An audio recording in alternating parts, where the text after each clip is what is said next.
Holiness to the Lord. Alpha omega ஊழியங்கள் வழங்கும்.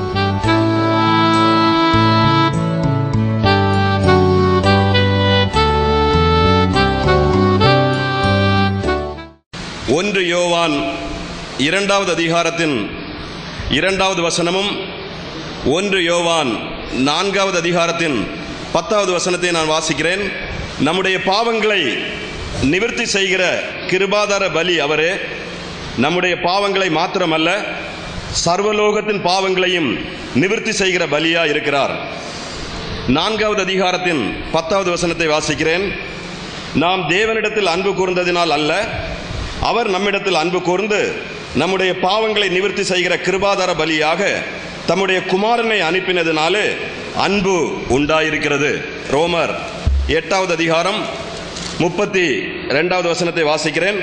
தம்முடைய சொந்த குமாரன் என்றும் பாராமல் நம் எல்லாருக்காகவும் அவரை ஒப்பு கொடுத்தவர் அவரோட கூட மற்ற எல்லாவற்றையும் நமக்கு அருளாதிருப்பது எப்படி?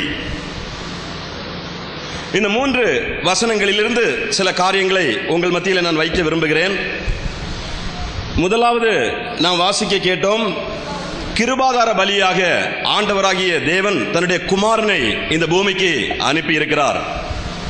கிருபாதார பலியாக தேவன் ஏன் தன்னுடைய குமாரனை இந்த பூமிக்கு அனுப்ப வேண்டும் என்கிறதான ஒரு செய்தி.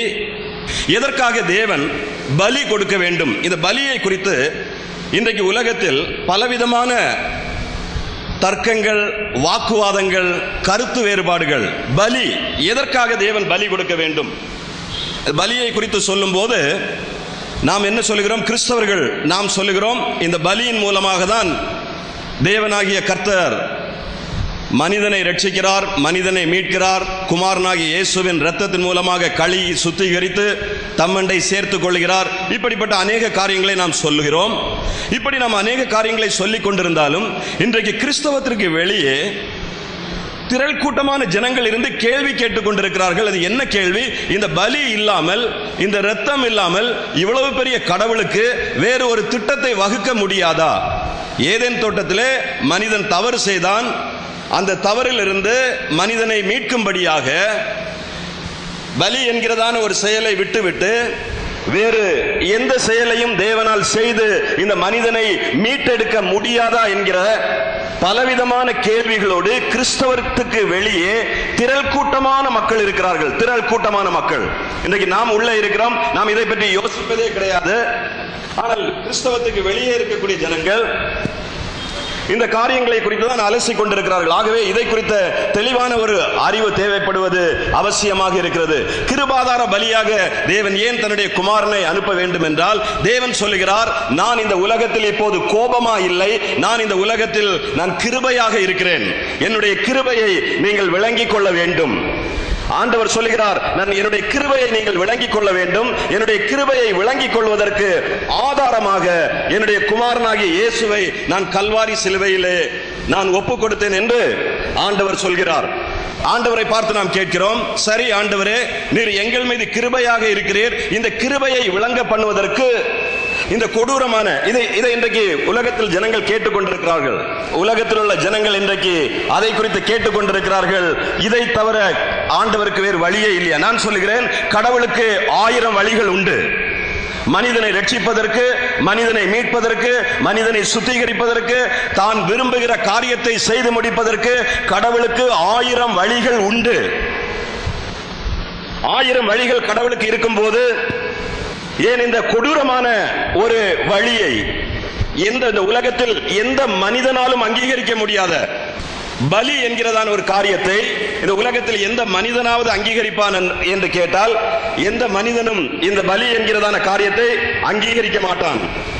இப்படி எந்த மனிதனும் அங்கீகரிக்காத ஒரு கொடூரமான ஒரு காரியத்தை இவ்வளவு பெரிய தேவன் செய்வாரா? அவர் அங்கீகரிப்பாரா? என்னால் அங்கீகரிக்க முடியாது. நான் பலரிடம் கேட்டு பார்த்திருக்கிறேன், எவருக்கும் இதை அங்கீகரிக்க முடியவில்லை. பலியினால் தான் ஒரு காரியம் வேண்டும் என்றால் அந்த பலி எதற்கு?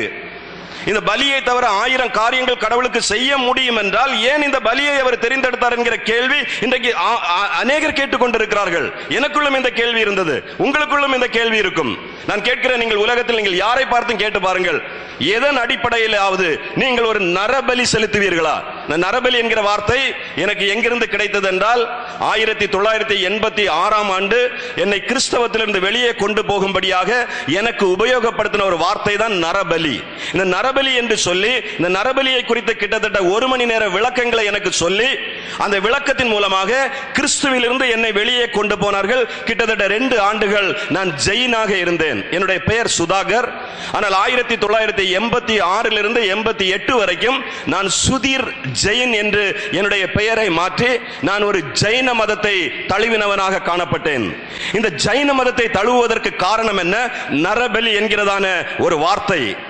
நரபலி, நமக்கு அதை பற்றி தெரியாது, ஆனால் இந்த வார்த்தை பரவலாக பேசப்படுகிறது. கிறிஸ்தவத்திலே நரபலி அங்கீகரிக்கப்படுகிறது என்று சொல்லி. ஆனால் உண்மையாகவே நீங்கள் பார்த்தால் நரபலி கிறிஸ்தவத்தில் இருக்கிறதா என்று கேட்டால் நரபலி இருக்கிறது. நரன் என்றால் என்ன? மனிதன். பலி என்றால் நரனை பலி செலுத்துவது நரபலி. அப்ப எனக்கு இதை குறித்து தான் காரியங்களை சொல்லி தந்தார்கள்.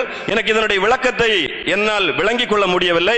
இன்றைக்கு அந்த நரபலியை குறித்த விளக்கத்தை நான் விளங்கிக் கொண்டபடினால் அதை குறித்து தெளிவாக உங்கள் மத்தியிலே நான் சொல்ல விரும்புகிறேன். நரபலி, ஆண்டவராக இயேசு கிறிஸ்து மனிதன், ஆண்டவராக இயேசு கிறிஸ்து நரன். சமஸ்கிருதத்திலே அது நரன், மனிதன் என்று சொன்னால் நரன், நரபலி. நரபலி, இந்த நரபலியை தான் பைபிளிலே தேவன் சொல்லுகிறார், கிருபைக்கு ஆதாரமான பலியாக என்னுடைய குமாரனை நான் ஒப்புக் கொடுத்தேன். ஏன் தேவன் கிருபைக்கு ஆதாரமாக தன்னுடைய குமாரனை ஒப்புக் கொடுக்க வேண்டும் என்றால் தேவனை குறித்து ஜனங்களுக்கு ஒரு வெளிப்பாடு, ஒரு எண்ணம் இருக்கிறது. அந்த எண்ணம் என்ன? கடவுள் என்றால் அவர் கோபப்படுகிறவர். கடவுளிடம் எந்த மனிதனும் போக முடியாது. அப்ப கடவுளை சாந்தப்படுத்துவதற்கு என்னதான் வழி? கடவுளை சாந்தப்படுத்துவதற்கு இரத்தம் சிந்த வேண்டும், இரத்தம் கொடுக்க வேண்டும். கடவுளை சாந்தப்படுத்துவதற்கு இரத்தம் கொடுக்க வேண்டும். இரத்தத்தை பார்த்தால் கடவுள் சாந்தமாகி விடுவார். இப்படி கடவுளை சாந்தப்படுத்துவதற்காக இன்றைக்கு உலகத்தில் மனிதன் எடுக்கிறதான முயற்சிகள், அநேக முயற்சிகள், பல வழிகளிலே மனிதன் முயற்சி செய்கிறான். அதனுடைய உச்சகட்டமாக அவன் செய்வது என்ன? கடவுளை சாந்தப்படுத்துவதற்காக இரத்தத்தை கொடுக்கிறான். ஆடை வெட்டுகிறான், மாடை வெட்டுகிறான், கோழியை வெட்டுகிறான், மனிதர்களை கூட உச்சகட்டமாக மனிதர்களையும் வெட்டுகிறார்கள், நரபலி இடுகிறார்கள். இந்த நரபலி இடுவதற்கு காரணம் என்ன? தெய்வத்தை சாந்தப்படுத்துவதற்கு. தெய்வம் கோபமாக இருக்கிறது, கோபமாக இருக்கக்கூடியதான தெய்வத்தை சாந்தப்படுத்துவதற்கு இரத்தம் சிந்தப்பட வேண்டும். இந்த எண்ணம் யாருடைய மனதில் உதித்தது? இது மனிதனுடைய மனதில் உதித்ததா, தேவனுடைய மனதில் உதித்ததா என்று ஆராய்ச்சி செய்து பார்த்தால் இது தேவனுடைய மனதில் உதித்தது அல்ல, இது மனிதனுடைய மனதில் உதித்தது. இரத்தம் சிந்தி கடவுளுடைய கோபத்தை, தேவனுடைய கோபத்தை சாந்தப்படுத்த வேண்டும் என்கிறதான அந்த ஒரு உணர்வு கடவுளுடைய மனதில் வந்ததா, மனிதனுடைய மனதில் வந்ததா என்று கேட்டால் இது கடவுளுடைய மனதில் வந்தது இல்லை, இது மனிதனுடைய மனதில் வந்தது. மனிதனுடைய மனதில் வந்தபடியினால்தான் மனிதன் இரத்தத்தை அதிகமாக சிந்த ஆரம்பித்தான். கல்வாரி சிலுவையிலே தேவன் தன்னுடைய அன்பையும் கிருபையையும் வெளிப்படுத்தினார். கல்வாரி சிலுவையில் ஆண்டவராக இயேசுவின் இரத்தம் சிந்தப்பட்டது. கிறிஸ்தவத்தின் ஆணித்தரமான அஸ்திபாரமான உபதேசமே இதுதான். இது கிறிஸ்தவத்தின் உபதேசம் அல்ல. உலகத்தில் மனித உடல் எடுத்து பிறந்த எந்த ஒருவனா இருந்தாலும் இந்த ஆண்டவராகிய இயேசு கிறிஸ்துவின் இரத்தத்தினால் கழுகப்படாமல், இந்த ஆண்டவராகிய இயேசு கிறிஸ்துவின் இரத்தத்தில் சுத்திகரிப்பை பெற்றுக் கொள்ளாமல், தன்னுடைய சுத்திகரிப்பிற்காக, தன்னுடைய ஆத்தும மீட்பிற்காக சிந்தப்பட்டதான இந்த ஆண்டவராகிய இயேசு கிறிஸ்துவை தன்னுடைய சொந்த இரட்சகராய் ஏற்றுக்கொள்ளாமல் இந்த உலகத்தில் மனித உடல் எடுத்த எந்த ஒரு மனிதனும் ஒரே ஒரு தேவன் தான் உண்டு, அந்த தேவனுக்கு முன்பாக போக முடியாது. இது சத்தியம், இது சத்தியம். இப்போது வருகிற கேள்வி, இந்த இரத்தம் ஏன் சிந்தப்பட்டது? இந்த பலி ஏன் சிந்தப்பட்டது? இந்த இரத்தம் சிந்தப்பட்டதனுடைய நோக்கம் மனிதனை நம்ப செய்ய வேண்டும். மனிதன் இரத்தத்தின் மீது நம்பிக்கை உள்ளவனாக இருக்கிறான்.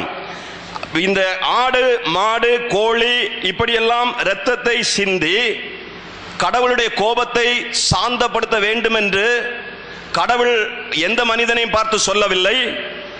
இப்படி நான் சொல்லும் போதே உங்களுக்கு 1000 கேள்விகள் வரும்.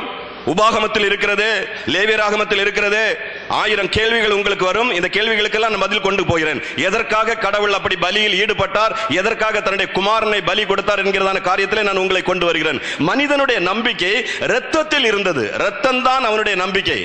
ரத்தம் தான் அவனுடைய நம்பிக்கை. எது செய்ய வேண்டுமானாலும் இன்றைக்கு ஒரு உதாரணத்தை நான் சொன்னால் நீங்கள் விளங்கிக் கொள்வீர்கள். ஆதிவாசிகளை பாருங்க. ஆதிவாசிகள், இந்த ஆதிவாசிகள் தான் அதிகமா ரத்தம் சிந்துறாங்க.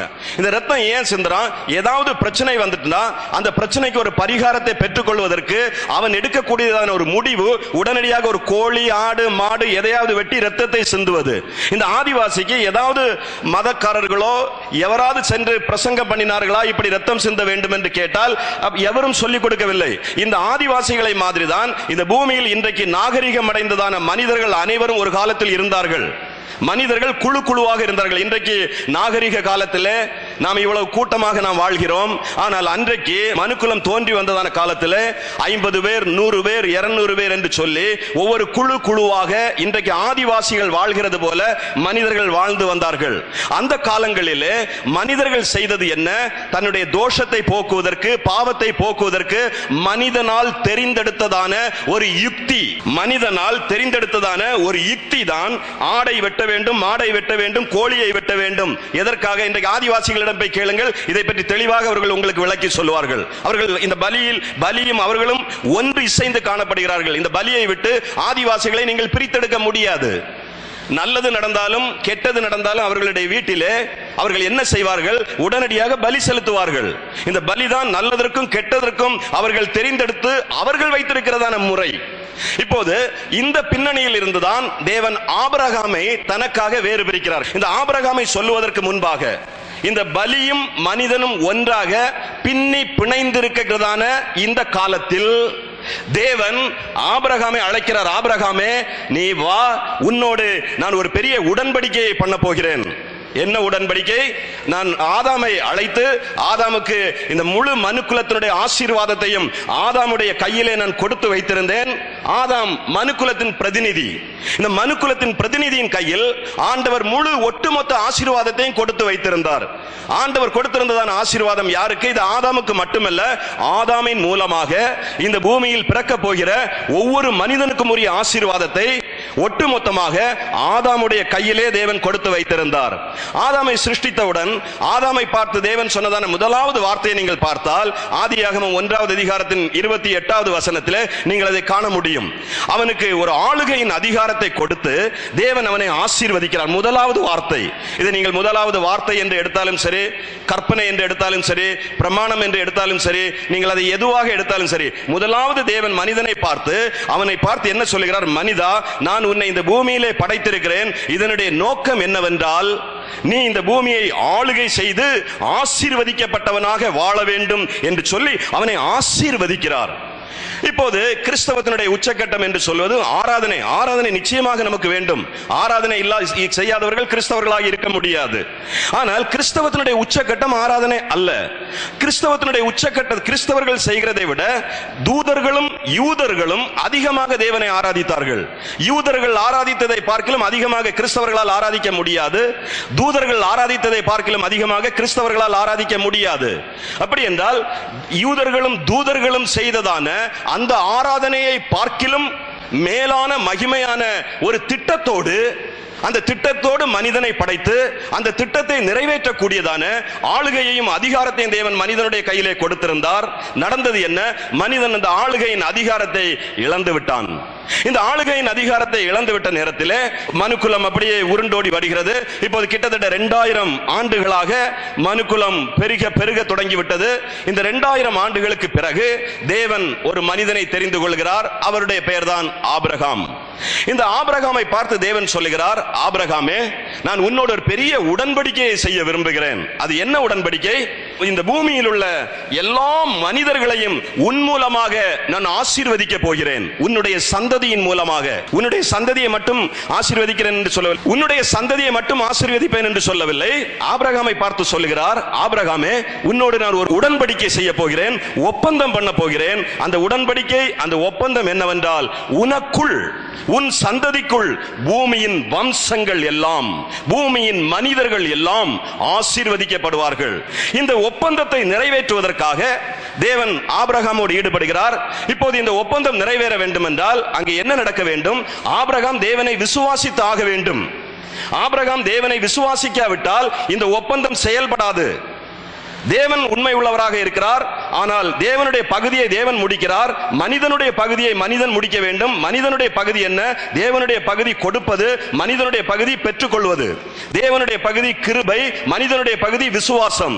தேவன் தன்னுடைய கிருபையில் உறுதியா இருக்கிறார், உண்மையா இருக்கிறார். ஆனால் இப்போது மனிதன் விசுவாசத்தில் உண்மையா இருக்க வேண்டும். விசுவாசத்தில் உண்மையா இல்லாவிட்டால் அந்த கிருபை கொடுக்கிறதை இவனால் பெற்றுக்கொள்ள முடியாது. ஏதேன் தோட்டத்தில் என்ன நடந்தது? ஏதேன் தோட்டத்திலே கீழ்ப்படியாமை நடந்தது. இந்த கீழ்ப்படியாமை எதன் நிமித்தம் நடந்தது? தேவனை விசுவாசியாததின் நிமித்தம் நடந்தது. தேவனுடைய வார்த்தையை அவனால் விசுவாசிக்க முடியவில்லை, தேவனுடைய வார்த்தையை அவனால் நம்ப முடியவில்லை. ஆகவே அந்த தவறு இப்போது இங்கு நடக்கக்கூடாது. யாருடைய வாழ்க்கையில்? ஆபிரகாமுடைய வாழ்க்கையில் நடக்கக்கூடாது என்று சொல்லி ஆபிரகாமுடைய சரித்திரத்தை சுருக்கமாக உங்கள் மத்தியிலே சொல்ல விரும்புகிறேன். இந்த ஆபிரகாமை தேவன் அழைத்து ஆபிரகாமை 40 ஆண்டுகள், அது ரொம்ப சுவாரஸ்யமாக இருக்கும், வீடுகளில் சென்று படித்து பாருங்கள், மிகவும் சுவாரஸ்யமாக இருக்கும். 40 ஆண்டுகள் ஆபிரகாமின் பின்னால் ஆண்டவர் நடக்கிறார். ஆனால் இது போல ஆதாமின் பின்னால் ஆண்டவர் நடந்திருந்தால் ஆதாம் பாவம் செய்திருந்திருக்கவே மாட்டான். நன்மை தீமை அறியத்தக்க விருட்சத்தினுடைய கனியை நீ புசிக்க கூடாது என்று சொல்லி தினந்தோறும் வந்து ஆண்டவர் ஆதாமை பார்த்து சொல்லி அவனுடைய பின்னால் அலைந்திருந்தால் ஆதாம் பாவம் செய்திருந்திருக்க வாய்ப்பே இல்லை. ஆனால் அங்கு என்ன நடந்தது? ஆதாமுக்கு பூரண சுயாதீனத்தை ஆண்டவர் கொடுத்தார். முடிவெடுக்கக்கூடிய பூரண ஒரு சுயாதீனம், ஒரு சுயாதீனத்தோடு தான் தேவன் மனிதனை படைத்தார். இன்றைக்கும் அந்த சுயாதீனம் இருக்கிறது, சுயாதீனம் நஷ்டப்படவில்லை. ஆகவேதான் இன்றைக்கு நீங்கள் பாருங்கள், தேவனை இல்லை என்று மறுதலிக்கிறார்கள், தேவனுக்கு விரோதமாக பேசுகிறார்கள். ஆனால் ஆண்டவராக இயேசு கிறிஸ்து சொல்லும் போது அதை பற்றி அழகாக சொல்லுகிறார். தேவன் எப்படிப்பட்ட தேவன் என்றால் தன்னை மறுதலிக்கிறவர்களுக்கும் நன்றி கெட்டவர்களுக்கும் துரோகிகளுக்கும் அவர் நன்மை செய்கிறார். நன்றி கெட்டவர்களுக்கும் துரோகிகளுக்கும் அவர் நன்மை செய்கிறார். இன்றைக்கு இந்த உலகத்தில் வாழ்கிற எந்த மனிதனாக இருந்தாலும் அந்த மனிதனுக்கு நன்மைகள் கிடைக்கிறது என்றால் அந்த நன்மை எங்கிருந்து வருகிறது? தேவனிடத்திலிருந்து வருகிறது. வேறு எங்கிருந்தும் எந்த மனிதனுக்கும் நன்மை வராது. இப்ப உங்களுக்கு ஒரு கேள்வி வரும், ஆராதிக்காதவர்களுக்கு வருமா? ஜெபிக்காதவர்களுக்கு வருமா? துதிக்காதவர்களுக்கு வருமா? கிறிஸ்தவர் அல்லாதவர்களுக்கு வருமா? நான் சொல்லுகிறேன், எல்லாருக்கும் வரும். ஆகவேதான் அவர் கடவுள். அப்ப ஆராதிக்கிறது எதுக்கு? ஆராதிக்கிறது என்னுடைய சந்தோஷத்திற்காக நான் ஆராதிக்கிறேன்.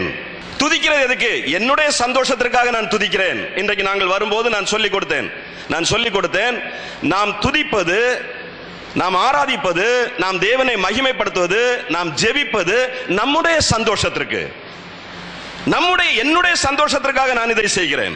அப்ப நான் ஆராதிக்காமல் இருந்தால் என்ன நடக்கும்? என்னுடைய சந்தோஷத்தை நான் இழந்து விடுவேன். நான் துதிக்காமல் இருந்தால் என்ன நடக்கும்? என்னுடைய மன மகிழ்ச்சியை நான் இழந்து விடுவேன். ஆகவேதான் இன்றைக்கு கிறிஸ்தவர்களை பாருங்கள், அநேக கிறிஸ்தவர்களை தெரியும், ஆராதிக்கிற கிறிஸ்தவர்கள் சந்தோஷமா இருப்பார்கள். அப்படி என்றால் ஆராதனை என்று சொல்லுவது நம்முடைய சந்தோஷத்திற்காக செய்கிறோம். இப்படி நீங்க செய்து பாருங்க, உங்களால் ஆராதிக்காமல் இருக்க முடியாது. நீங்க இப்படி துதிச்சு பாருங்க, என்னுடைய சந்தோஷத்திற்காக நான் துதிக்கிறேன், எனக்காக நான் செய்கிறேன், இது நான் தேவனுக்காக செய்யவில்லை என்று சொல்லி நீங்கள் செய்து பாருங்கள். நிச்சயமாக நீங்கள் பல மணி நேரம் ஆண்டவரை ஆராதிக்க முடியும், பல மணி நேரம் ஜெபிக்க முடியும், பல மணி நேரம் துதிக்க முடியும். உங்களை ஜெபிக்க வைப்பதற்கு ஒரு நபருடைய அவசியம் இருக்காது. அனுபவத்தோடு பேசுகிறேன். உங்களை துதிக்க வைப்பதற்கு ஒரு நபருடைய அவசியம் இருக்காது. உங்களை ஆராதிக்க வைப்பதற்கு ஒரு நபருடைய அவசியம் இருக்காது. காரணம் என்ன? நான் ஆராதிக்கவிட்டால் என்னுடைய சமாதானம் கெடுகிறது. அப்ப எனக்கு சமாதானம் வேண்டும் என்றால் நான் ஜெபிக்க வேண்டும், நான் ஆராதிக்க வேண்டும். தேவனுடைய சமாதானத்திற்காக அவரை சந்தோஷப்படுத்தும்படியாக நான் ஆராதிக்கவில்லை. என்னால் அவரை சந்தோஷப்படுத்த முடியாது. அவர் தகப்பன், அவர் தான் என்னை சந்தோஷப்படுத்த வேண்டும். அவர் சொல்லுகிறார், நீ என்னுடைய பிள்ளை அப்பா, நீ எப்படி என்னை சந்தோஷப்படுத்த முடியும்? நான் உன்னை சந்தோஷப்படுத்துகிறேன், என்னுடைய சந்தோஷத்தை நீ பெற்றுக்கொள். என்னுடைய சந்தோஷத்தை பெற்றுக்கொள்வதற்கு உனக்கு வழிகள் வைத்திருக்கிறேன். நீ என்னை துதிக்கும் போது, என்னை ஆராதிக்கும் போது, என்னை மகிமைப்படுத்தும் போது, நீ என்னோடு நெருங்கி வாழும் போது உனக்கு என்ன கிடைக்கும்? உனக்கு சமாதானம், சந்தோஷம், இளைப்பாறுதலை நீ பெற்றுக்கொள்ள முடியும். அப்ப இந்த சமாதானம், சந்தோஷம், இளைப்பாறுதலை பெற்றுக்கொள்வதற்கு எங்கே நீண்ட வரிசையில் போய் காத்திருக்க வேண்டுமா? அவசியம் இல்லை. நாம் என்ன செய்ய வேண்டும்? ஆண்டவரை துதித்தால் போதும். இருக்கக்கூடிய இடத்திலே துதியுங்கள், இருக்கக்கூடிய இடத்திலே ஆண்டவரை மகிமைப்படுத்துங்கள். இப்போது ஆண்டவரை ஆராதித்தாலும் ஆராதிக்காமல் இருந்தாலும் ஆசீர்வாதம் கிடைக்கும். ஆண்டவரை ஆராதித்தாலும் ஆராதிக்காமல் இருந்தாலும் நன்மைகள் கிடைக்கும். நான் சொல்லுகிறேன், இந்த உலகத்தில் என்னுடைய செய்தி அசைக்கக்கூடிய செய்தியாக இருக்கும். இந்த உலகத்தில் பிசாசுக்கு எவனையும் ஆசீர்வதிக்க அதிகாரம் இல்லை. பிசாசுக்கு ஒண்ணும் கிடையாது. பிசாசு இடத்துல வெள்ளி கிடையாது, பொன்னு கிடையாது, பணம் கிடையாது, நிலம் கிடையாது, அறிவு கிடையாது, புத்தி கிடையாது, ஞானம் கிடையாது. எனக்கு நிறைய பேர் சொல்லி தந்தாங்க, அவனை ஆசீர்வதிக்கிற பிசாசு ஆசீர்வதிக்குது, அவனுக்கு பிசாசு ஞானத்தை கொடுக்குது, அவனுக்கு பிசாசு பொன்னை கொடுக்குது, அவனுக்கு பிசாசு வெள்ளியை கொடுக்குது, அவனுக்கு பிசாசு ஆளுகையை கொடுக்குது. நான் சொன்னேன், பிசாசுக்கு ஒண்ணும் இல்லையே, பூமியும் அதனுடைய நிறைவும் கர்த்தருடையதா இருக்கிறதே. எனக்கு யாரோ சொல்லி தந்தத நான் ஏன் அப்படி வாயில் அப்படி கிளிப்புள்ள சொல்றது மாதிரி நான் சொல்லணும்? பலி என்று சொல்வது தேவனுடைய மனதில் உதித்தது அல்ல, அது மனிதனுடைய மனதில் உதித்தது.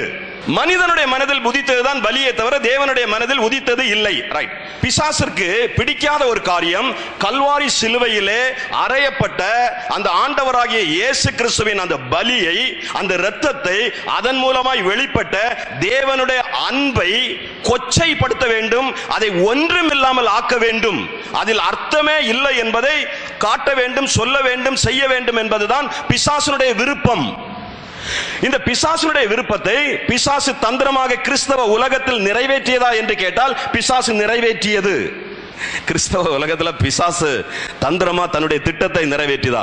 தேவனுடைய திட்டம், தேவனுடைய இந்த பூமியிலே திட்டம், தன்னுடைய குமாரனாகிய இயேசுவின் இரத்தத்தின் மூலமாக, அவருடைய பலியின் மூலமாக எல்லா மனிதனுடைய பாவங்களும் சாபங்களும் மன்னிக்கப்பட்டு அவனுடைய ஆத்தும ரட்சிப்பை அவன் பெற்றுக்கொண்டு தேவனுக்கு முன்பாக ராஜாக்களாக, ஆசாரியர்களாக, லேவியர்களாக, தேவனுடைய பிள்ளைகளாக அவர்கள் மாற்றப்பட வேண்டும் என்பது தேவனுடைய திட்டம். இந்த திட்டத்தின் மூலமாக கல்வாரி சிலுவையிலே இவ்வளவு மகிமையான மகத்துவத்தை தேவன் செய்து முடித்தார். தேவாதி தேவனாகிய கர்த்தர் செய்ததான திட்டங்களிலே உன்னதமான, உயர்வான, மகத்துவமான திட்டம் என்று சொல்வது கல்வாரி சிலுவையிலே தன்னுடைய குமாரனாகிய இயேசு கிறிஸ்துவை ஒப்பு கொடுத்தது. இன்றைக்கு பிசாசுனுடைய திட்டங்களிலே பெரிய திட்டம் அந்த திட்டத்தை முறியடிப்பது. இந்த திட்டத்தை முறியடிக்கும்படியாக பிசாசு ஒரு துர்ச்செய்தியை பரப்ப விட்டது. அந்த துர்ச்செய்தி என்ன? பிசாசு ஒரு துர்ச்செய்தியை பரப்பி விட்டது. அந்த துர்ச்செய்தி என்ன? ஏதேன் தோட்டத்திலே ஆதாம் பாவம் செய்த போது தேவன் இறங்கி வந்து அங்கு ஒரு மிருகத்தை பலி செலுத்தி அங்கே இரத்தம் சிந்தி அந்த இரத்தத்தின் மூலமாக தன்னுடைய கோபத்தை தணித்துக் கொண்டு அந்த தோலை உரித்து அந்த தோல் உடையை ஆதாம் ஏவாளுக்கு உடுத்தினார். இது பிசாசு பரப்பின செய்தி. இது பிசாசு பரப்பின செய்தி. இந்த செய்திக்கு வேதத்தில் ஏதாவது ஒரு ஆதாரம் இருக்குதா? ஒரு ஆதாரமும் இல்லை. அங்க என்ன நடந்தது? ஏதேன் தோட்டத்தில் அங்க அவன் பழம் சாப்பிட்ட உடனே தேவன் இறங்கி வராரு, தோல் உடையை உண்டு பண்ணி உடுத்தினார். அவ்வளவுதான். அந்த தோல் உடையை தேவன் உண்டு பண்ணி உடுத்தினார். இவ்வளவுதான் அங்கு எழுதப்பட்டிருக்கிறதே தவிர தேவன் அங்கு பலி செலுத்தினார் என்பதை அங்கு எழுதப்படவில்லை.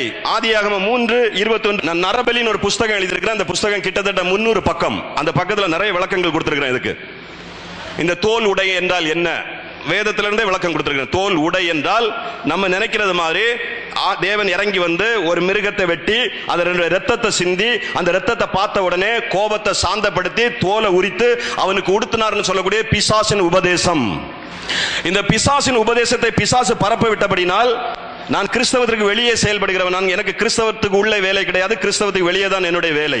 கிறிஸ்தவத்துக்கு வெளியே நீங்கள் போய் கேளுங்கள் சொல்லுவார்கள். அவர்கள் சொல்லுவார்கள், கல்வாரி சிலுவையிலே இயேசு கிறிஸ்து மரித்தார் என்று சொல்லுகிறீர்கள், அவசியம் என்ன? மரிக்க வேண்டிய அவசியம் இல்லை. நாம் சொல்லுகிறோம், இல்லை, மனிதனுடைய முழு மனுக்குலத்தினுடைய பாவங்களும் அவர் மீது சுமத்தப்பட்டது. அந்த பாவத்திற்கு பரிகார பலியாக இயேசு கிறிஸ்து எல்லா மனிதனுடைய பாவத்தையும் தன் மீது சுமந்து சாபத்தையும் சுமந்து கல்வாரி சிலுவையில் பலியானார் என்று சொல்லும் போது அவர்கள் நமக்கு தருகிற பதில், அதற்கு அவசியம் இல்லை.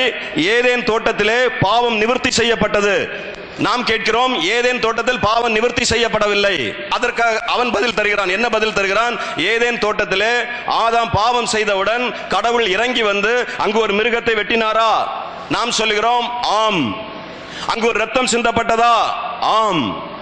சரி, இப்ப அடுத்த கேள்வி அவன் கேட்கிறான். பழைய ஏற்பாட்டு காலத்தில் மனுஷன் பாவம் செய்யும் போது என்ன செய்யணும்? அந்த பாவத்திற்கு பரிகாரத்தை செலுத்தும்படியாக மிருகங்களை அவன் எடுத்துட்டு வரணும். இந்த மிருகங்களை கொண்டு வந்து பிரதான ஆசாரியனுடைய கையில கொடுக்கணும். பிரதான ஆசாரியன் கையில் இப்ப இங்க ஒரு பிரதான ஆசாரியன் நிற்பான். இப்ப நான் பாவம் செய்தேன் என்று வைத்துக் கொள்ளுங்கள். இங்கு ஒரு பிரதான ஆசாரியன் நிற்பான். நான் ஒரு மிருகத்தை கொண்டு வருவேன். இந்த மிருகத்தை கொண்டு நிறுத்தும் போது அந்த பிரதான ஆசாரியன் என்ன செய்வான்? என்னுடைய சார்பிலே அந்த மிருகத்தினுடைய தலையில் தன்னுடைய கையை பிரதான ஆசாரியன் வைப்பான். அப்படி வைக்கும் போது என்ன நடக்கிறது? என்னுடைய பாவங்கள் எல்லாம் இந்த மிருகத்தின் மீது போகிறது. இந்த மிருகத்தின் மீது என்னுடைய பாவங்கள், என்னுடைய சாபங்கள், என் குடும்பத்தினுடைய தோஷங்கள் எல்லாம் இந்த மிருகத்தின் மீது போகிறது. இப்போது என்ன நடக்கிறது? அந்த மிருகம் பலி செலுத்தப்படுகிறது. அந்த மிருகம் பலி செலுத்தப்படும் போது என்ன நம்பிக்கை? என்னுடைய பாவம் நீங்கியது, என்னுடைய சாபம் நீங்கியது, என்னுடைய தோஷம் நீங்கியது. இது உண்மையா? உண்மை. இப்ப அவன் கேட்கிறான், ஒரு பிரதான ஆசாரியன் ஒரு மனிதனுடைய பாவத்தை ஒரு மிருகத்தின் மீது செலுத்தி அந்த மிருகத்தை வெட்டி அந்த மிருகத்தினுடைய இரத்தத்தை சிந்தும் போது இந்த மனிதனுடைய பாவம், இந்த மனிதனுடைய சாபம் எல்லாம் அந்த மிருகத்தின் இரத்தத்தின் மூலமாக பரிகரிக்கப்படுகிறது, மன்னிக்கப்படுகிறது என்று உங்கள் வேதம் சொல்லுகிறது. அது உண்மை என்றால் அன்றைக்கு ஆதாம் பாவம் செய்த நேரத்திலே இவ்வளவு பெரிய கடவுள் இறங்கி வந்து இந்த ஆதாமுக்கு பதிலாக ஒரு மிருகத்தை வெட்டினாரே. அப்படி என்றால் அன்றைக்கு அந்த பாவம் பரிகரிக்கப்பட்டிருக்க வேண்டுமே. கிறிஸ்தவம் என்று சொல்வது கூச்சல் போடுவது, கும்மாளம் போடுவது, இன்றைக்கு பல காரியங்கள் நடக்கிறது. கிறிஸ்தவம் என்று சொல்வது அது ஒரு வித்தியாசமான காரியம். ஆனால் இன்றைக்கு கிறிஸ்தவம் தரங்கட்டு விட்டது. கிறிஸ்தவம் என்றால் ஒரு அர்த்தமற்றதாகிவிட்டது. கிறிஸ்தவம் என்றால் தீர்க்க தரிசனங்கள், தலையில கை வைக்கிறது, இப்படி பல காரியங்கள். அதை பற்றி தான் எபிரேயர்ல அவர் சொல்லும்போது சொல்றார், அழகா சொல்றார் பவுல் சொல்லும்போது, கிறிஸ்துவை பற்றி சொல்லிய மூல உபதேசங்களை விட்டு செத்த கிரியைகளுக்கு நீங்களாக மனம் திரும்புதல், தேவன் பேரில் வைக்கும் விசுவாசம், கைகளை வைக்குதல், மரித்தோரின் உயிர்த்தெழுதல், நித்திய நியாய தீர்ப்பு என்பவைகளாகிய அஸ்திபாரத்தை நீங்கள் மறுபடியும் போடாமல் பூரணராகும்படி கடந்து போவோம். கொலோசியர்ல சொல்லும்போது இப்படி சொல்றாரு. என்ன சொல்றாரு? ஆகவே கிறிஸ்து இயேசுவுக்குள் தேறினவர்களாக உங்களை நிறுத்தும்படிக்கு நாங்கள் இயேசுவை உங்களுக்கு பிரசங்கிக்கிறோம். நம்மை சிருஷ்டித்தவருடைய சாயலுக்கு ஒப்பாய் புதிய மனுஷனாகும்படி புதிதாக்கப்பட்ட புதிய மனிதனை தரித்துக் கொண்டீர்களே. ரைட். கிறிஸ்தவம் என்று சொல்வது இதுதான். இப்ப நான் சொன்னேன் பாத்தீங்களா, இதுக்குள்ளதான் இருக்குது கிறிஸ்தவம். கிறிஸ்தவம் என்று சொல்ல இதுக்கு வெளியே கிடையாது. அப்ப நமக்கு அதை குறித்ததான ஒரு அறிவு நமக்கு தெளிவாக இருக்க வேண்டியது அவசியம். தேவன் என்ன செய்தார், இந்த காரியங்கள் எல்லாம் ஏன் நடந்தது. இவன் பலி செலுத்தும் போது இவனுடைய பாவம் மன்னிக்கப்பட்டு விட்டது. இப்போ ஏதேன் தோட்டத்தில் பலி மிருகம் வெட்டப்பட்டிருந்தால், இதை குறித்த தெளிவான அறிவு விளக்கம் இல்லாமல் இருந்தபடினால், நான் குழம்பிக் கொண்டிருந்தபடினால் என்னை பிரித்து எடுத்தார்கள். இன்றைக்கு கடவுள் எனக்கு அந்த வெளிப்பாடை தந்தபடினால் எங்கும் போய் சொல்லுவதற்கு நான் தயாராக இருக்கிறேன். ஆகவே நீங்களும் இந்த அறிவு இல்லாமல் இருந்தால் இந்த அறிவை அடைந்து கொள்ளுங்கள். இது உங்களுக்கு ஆசீர்வாதமாக இருக்கும். இந்த அறிவு என்ன செய்யும் என்றால், இந்த அறிவு பெரிய ஆசீர்வாதங்களை கொண்டு வரும். இந்த அறிவு உங்களுக்கு வந்துவிட்டால் ஜெபம் உங்களுக்கு ஸ்ட்ரகிளா இருக்காது. ஜெபம் போராட்டமா இருக்காது, ஆராதனை போராட்டமா இருக்காது, துதி போராட்டமா இருக்காது, பரிசுத்த வாழ்க்கை போராட்டமா இருக்காது, வெற்றி ஜீவியம் போராட்டமா இருக்காது. இன்னைக்கு கிறிஸ்தவத்தில் போராட்டமே இதுதான். பரிசுத்தம் அது போராட்டம். அது எப்படி? பரிசுத்தம், ஜெபம், ஆராதனை இதெல்லாம் போராட்டம். இது எப்படி? நான் சொல்கிறேன், இந்த அறிவை நீங்கள் பெற்றுக்கொண்டால் நீங்கள் 24 மணி நேரம் நீங்கள் ஆராதிக்க முடியும், துதிக்க முடியும், ஆண்டவரை மகிமைப்படுத்த முடியும், ஆண்டவரோடு இசைந்து வாழ முடியும். ஒரு போராட்டமும் இல்லாமல் முடியும். அதற்கு ஒருத்தர் வந்து உங்களுக்கு ஃபோர்ஸ் பண்ணி பல காரியங்களை சொல்லி உங்களை நிர்பந்தம் பண்ணி நீங்க வேற வழி இல்லாம என்ன செய்யறது, எனக்கு பண்ணி ஆகணுமே சொல்றாரே, கிறிஸ்தவத்தில் இப்படி சடங்கு இருக்குது, இப்படி எல்லாம் நீங்க பண்ண வேண்டிய அவசியமே கிடையாது. நீங்கள் தனியாக நீங்கள் மணிக்கணக்கில் தேவனை ஆராதித்து துதித்து மகிழ்ந்து நீங்கள் தேவனுக்குள் 24 மணி நேரமும் தேவனோடு இசைந்து வாழக்கூடியதான அந்த வழிமுறைகளை தான் நான் உங்களுக்கு சொல்லுகிறேனே தவிர ஏதோ மூளை அறிவை பெற்று எங்கே போய் லெக்சர் கொடுக்கும்படியாக நான் இதை சொல்லவில்லை. எனக்கு உதவி செய்த காரியத்தை நான் உங்களுக்கு சொல்லுகிறேன். ஆக இவன் கேட்கிறான், ஆடு வெட்டப்பட்டிருந்தால் பாவம் மன்னிக்கப்பட்டிருக்கணுமே. நியாயமான கேள்வி. நீங்க எத்தனை பேர் பதில் வச்சிருக்கீங்க? யாராவது நீங்க பதில் சொன்னீங்கன்னா என் பிரசங்கத்தை நான் நிப்பாட்டிடுறேன். பைபிள் அதுக்கு ஆதாரம் இருக்குது. ஆண்டவர் இறங்கி வந்தாரு, மிருகத்தை வெட்டினாரு, ரத்தம் சிந்தினாரு, ஆதாரம் இருக்குன்னு சொன்னீங்கன்னா என் பிரசங்கத்தை அப்படியே நிப்பாட்டி விடுகிறேன். இப்போ அடுத்த கேள்வி, அடுத்த ஆன்சருக்கு நான் கொண்டு போறேன். யார் பரப்ப விட்டது? பிசாசு யார் மூலமாக இந்த செய்தியை பரப்ப விட்டது? ஏன் பரப்ப? யார் பரப்பினார்கள் இந்த துர்ச்செய்தியை? எதற்காக பரப்பினார்கள்? இதை தெரிந்து கொண்டால் சுவாரஸ்யமாக இருக்கும். கல்வாரி சிலுவையிலே வெளிப்பட்டது தேவனுடைய அன்பு, வெளிப்பட்டது தேவனுடைய கிருபை. கல்வாரி சிலுவையிலே வெளிப்பட்டது. பிசாசிற்கு இந்த தேவனுடைய அன்பை, தேவனுடைய கிருபையை ஒன்றும் இல்லாமல் ஆக்க வேண்டும். கல்வாரி சிலுவையிலே தேவனுடைய அன்பு தான் ஊற்றப்பட்டது. தேவனுடைய அன்பு அங்கு ஊற்றப்பட்டது. இப்ப நமக்கு அன்பு என்று சொன்ன கிறிஸ்தவர்களுக்கு ஞாபகத்துக்கு வருவது இயேசு கிறிஸ்துவை ஞாபகத்திற்கு வரும். இன்றைக்கு கிறிஸ்துவத்தில் மரியாள் வணக்கக்காரர்கள் இருக்கிறார்கள். இவர்களுக்கு ஞாபகம் வருவது அன்பு என்று சொன்னவுடன் அன்னை மரியாள் அம்மாவை ஞாபகம் வரும். இந்த அம்மாவை ஏன் ஞாபகம் வருகிறது சொல்லுகிறேன். எங்க யார் டைவர்ட் பண்ணா, ஏன் டைவர்ட் பண்ணா, யார் இந்த உபதேசத்தை கிறிஸ்தவத்துக்குள் புகுத்தினார்கள்? நம்ம சொல்லிட்டு இருக்கிறோம். புகுத்தினது யாரு? புகுத்தினது இந்த தேவனுடைய அன்பை, அப்படியே எடுத்து மரியாளுக்கு கொடுக்கும்படியாக மனிதர்களால் புனையப்பட்ட ஒரு கதை. இன்றைக்கு கிறிஸ்தவத்திலே நானும் மரியாள் வணக்கக்காரனாக இருந்தேன். எனக்கு சொல்லித்தரப்பட்டது, நானும் அதை நம்பிக்கொண்டிருந்தேன். எனக்கு என்ன சொல்லித்தரப்பட்டது? கடவுள் ஏதேன் தோட்டத்திலே ஆதாம் பாவம் செய்தவுடன் கடவுள் இறங்கி வந்து அதிகமாக கோபப்பட்டார். கடவுளுடைய கோபத்தை சாந்தப்படுத்தும்படியாக கடவுள் என்ன செய்தார்? அங்கு ஒரு மிருகத்தை வெட்டினார். அந்த இரத்தத்தை பார்த்தவுடன் கடவுளுடைய கோபம் சாந்தமாகிவிட்டது. அந்த இடத்தில் சாந்தமானது. ஆனால் இப்படியே ஒவ்வொரு நேரமும் மனிதர்கள் பாவம் செய்ய செய்ய செய்ய கடவுள் கோபப்பட்டு அந்த கோபத்தை சாந்தப்படுத்துவதற்கு இரத்தம் சிந்தப்பட வேண்டியது அவசியமாக இருந்தது. எப்போதெல்லாம் இரத்தம் சிந்தப்படுமோ அந்த இரத்தத்தை பார்க்கும் போது கடவுளுக்கு சாந்தம் வந்துவிடும். இப்படியே அந்த இரத்தம், அந்த பலி கலாச்சாரம் தொடர்ந்து வந்தது. இந்த பலி கலாச்சாரத்தை நிறுத்தும்படியாக அன்னை மரியாள், இந்த பலி கலாச்சாரத்தை நிறுத்தும்படியாக அன்னை மரியாள் தன்னுடைய சொந்த குமாரன் என்றும் பாராமல் எங்க டைவர்ட் ஆச்சுது? பைபிள்ல இயேசு கிறிஸ்து பிதாவின் குமாரன். அன்னை சொன்னது மாதிரி பிதா, குமாரன், பரிசுத்த ஆவியானவர், நாலாவது ஆள் கிடையாது. இன்னைக்கும் கிடையாது, என்னைக்கும் கிடையாது, எப்பவும் கிடையாது. ஆதியிலையும் கிடையாது, இப்பவும் கிடையாது, இனிமேலும் கிடையாது. மூன்றே பேர், பிதா, குமாரன், பரிசுத்த ஆவியானவர். குமாரன் கர்த்தராகி தேவனுடைய பிள்ளை, தேவனுடைய மகன். ஆகவே என்ன நடக்கிறது? இப்போது இவர்கள் என்ன சொல்லுகிறார்கள்?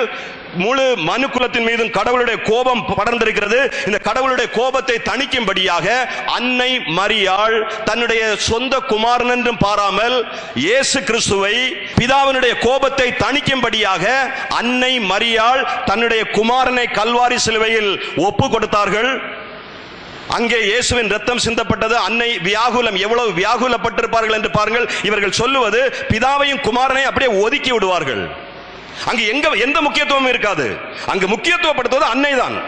நீங்கள் சினிமாக்களை எடுத்து பாருங்கள், இது இயேசு கிறிஸ்து சம்பந்தப்பட்ட சினிமாக்களை எடுத்து பாருங்கள், அன்னை தான் எடுப்பார்கள். இப்போது என்ன சொல்கிறார்கள்? இந்த அன்னை மரியாளுடைய அன்பிற்கு நிகரான அன்பு இந்த உலகத்தில் ஏதேனும் உண்டோ? நம்ம கேட்கிறோம், பிதாவின் அன்பிற்கு நிகரான அன்பு உண்டோன்னு சொல்லும் போது இங்கு ஒரு கூட்டம், திரள் கூட்டம் கிறிஸ்தவர்கள் இருக்கிறார்கள். அந்த திரள் கூட்ட கிறிஸ்தவர்கள் கோஷமிடுகிறார்கள், அன்னை மரியாளுடைய அன்பிற்கு ஈடாக இந்த உலகத்தில் ஒரு அன்பு உண்டோ? ஏன் அன்னை மரியாளுடைய அன்பு பெரியது? முழு மனுக்குலத்தின் மீதும் கடவுளுடைய கோபம் படர்ந்து கிடக்கிறது. இந்த கடவுளுடைய கோபம் இரத்தத்தை சிந்தினால்தான், இரத்தத்தை பார்த்தால்தான் கடவுளுடைய கோபம் அடங்கும். இந்த கடவுளுடைய கோபத்தை அடக்குவதற்காக அன்னை மரியாள் தன்னுடைய குமாரனை ஒப்பு கொடுத்தார்கள். அன்னை மரியாளுடைய அன்பிற்கு ஈடாக இந்த உலகத்தில் ஒரு அன்பும் இல்லை என்று சொல்கிறவர்கள் தான் ஏதேன் தோட்டத்திலே மிருகம் அடிக்கப்பட்டது, ரத்தம் சிந்தப்பட்டது, தோலுடை உரித்து உடுத்தப்பட்டது என்கிறதான கதையை புனைந்தார்களே தவிர இது வேதத்திற்கு உட்பட்ட கதை அல்ல. ஆனால் இதைதான் ஆண்டுகளாக எல்லா கிறிஸ்தவர்களும் நம்பிக்கொண்டிருக்கிறார்கள். அதான் துரதிர்ஷ்டவசனமான ஒரு செய்தி. எல்லா கிறிஸ்தவர்களும் இதைதான் சொன்னேன். கிறிஸ்தவத்தினுடைய ஆணித்தரமான உபதேசம், அடிப்படை உபதேசமே இதுதான்.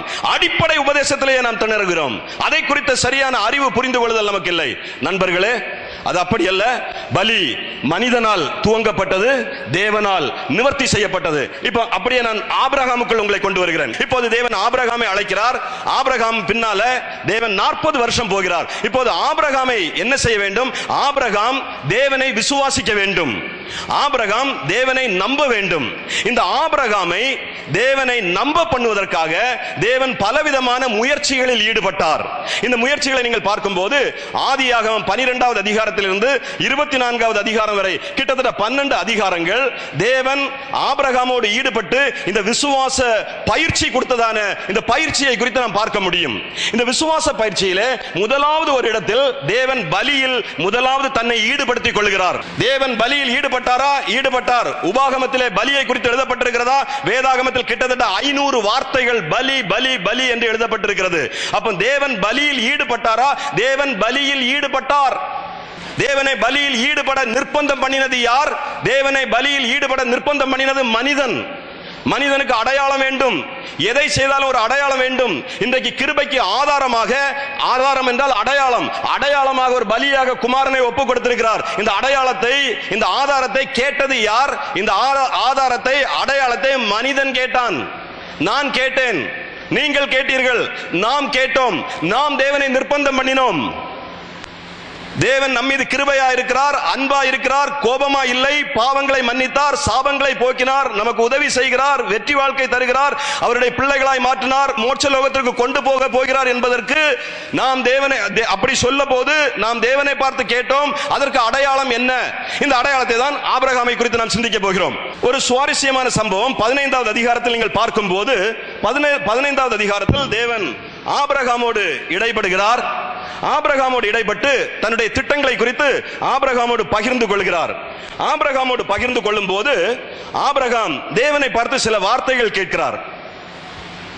என்ன வார்த்தை கேட்கிறார் அதை குறித்து நான் சுருக்கமாக நான் சொல்லுகிறேன். 15வது அதிகாரம் 1வது வசனம் முதல் 10வது வசனம் வரைக்கும் உள்ள சில காரியங்களை உங்கள் மத்தியிலே நான் வைக்க விரும்புகிறேன். 5வது வசனத்தில் பார்க்கும்போது தேவன் ஆபிரகாமை பார்த்து சொல்றாரு, ஆபிரகாமே, வானத்து நட்சத்திரங்களை போல நான் உனக்கு பிள்ளைகளை தருவேன். ஆபிரகாம் அதை விசுவாசிக்கிறான். ஆபிரகாம் சொல்றான், ஆண்டவரே, நான் அதை விசுவாசிக்கிறேன், அது நீதியாக கருதப்பட்டது.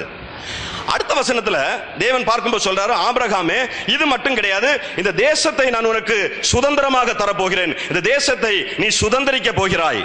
ஆபிரகாம் கேட்கிறான், ஆண்டவரே, இந்த தேசத்தை சுதந்திரிப்பா என்று நீர் சொல்கிறீரே, இந்த சுதந்திரிக்கிறதை நான் எதினால் அறிவேன்? எனக்கு அடையாளம் என்ன? எனக்கு அடையாளம் என்ன? நான் எதினால் அறிவேன்? அடையாளம் எங்க அடையாளம் வருதுன்னு பாருங்க. இங்க ஆரம்பிச்சதுதான் அடையாளம். மனிதன் ஆரம்பத்திலேயே அடையாளம் தேவன் கேட்கிறான். அப்ப தேவன் கேட்கிறார், ரைட், இப்ப நான் உன்னோட ஒப்பந்தம் பண்ண போறேன், உடன்படிக்கை பண்ண போகிறேன். இந்த ஒப்பந்தம் உடன்படிக்கை உறுதிப்படுவதற்கு உனக்கு என்ன அடையாளம் வேணும்? உங்களுடைய வழக்கத்தின்படி நீங்கள் என்ன செய்வீர்கள்? நான் யூகித்த காரியங்களை சொல்லுகிறேன். அங்க என்ன நடந்திருக்கும்? ஆபிரகாம் தேவனை பார்த்து சொல்லியிருப்பான், ஆண்டவரே, எங்களுடைய வழக்கத்தின்படி ஒரு ஒப்பந்தம் உறுதிப்படுவதற்கு நாங்கள் பலி செலுத்துவோம், நாங்கள் பலி செலுத்துவோம், பலி செலுத்தி தான் எங்களுடைய ஒப்பந்தத்தை நாங்கள் உறுதிப்படுத்துவது வழக்கம். இது இன்றைக்கும் இருக்கிறது. இந்த பலி செலுத்தி ஒப்பந்தத்தை உறுதிப்படுத்துகிற முறை இன்றைக்கும் தமிழ்நாட்டில் இருக்கிறது. கோயம்புத்தூரில் நீங்கள் போய் பாருங்கள், உங்களுக்கு தெரியும். கோயம்புத்தூரில் இருக்கிறது.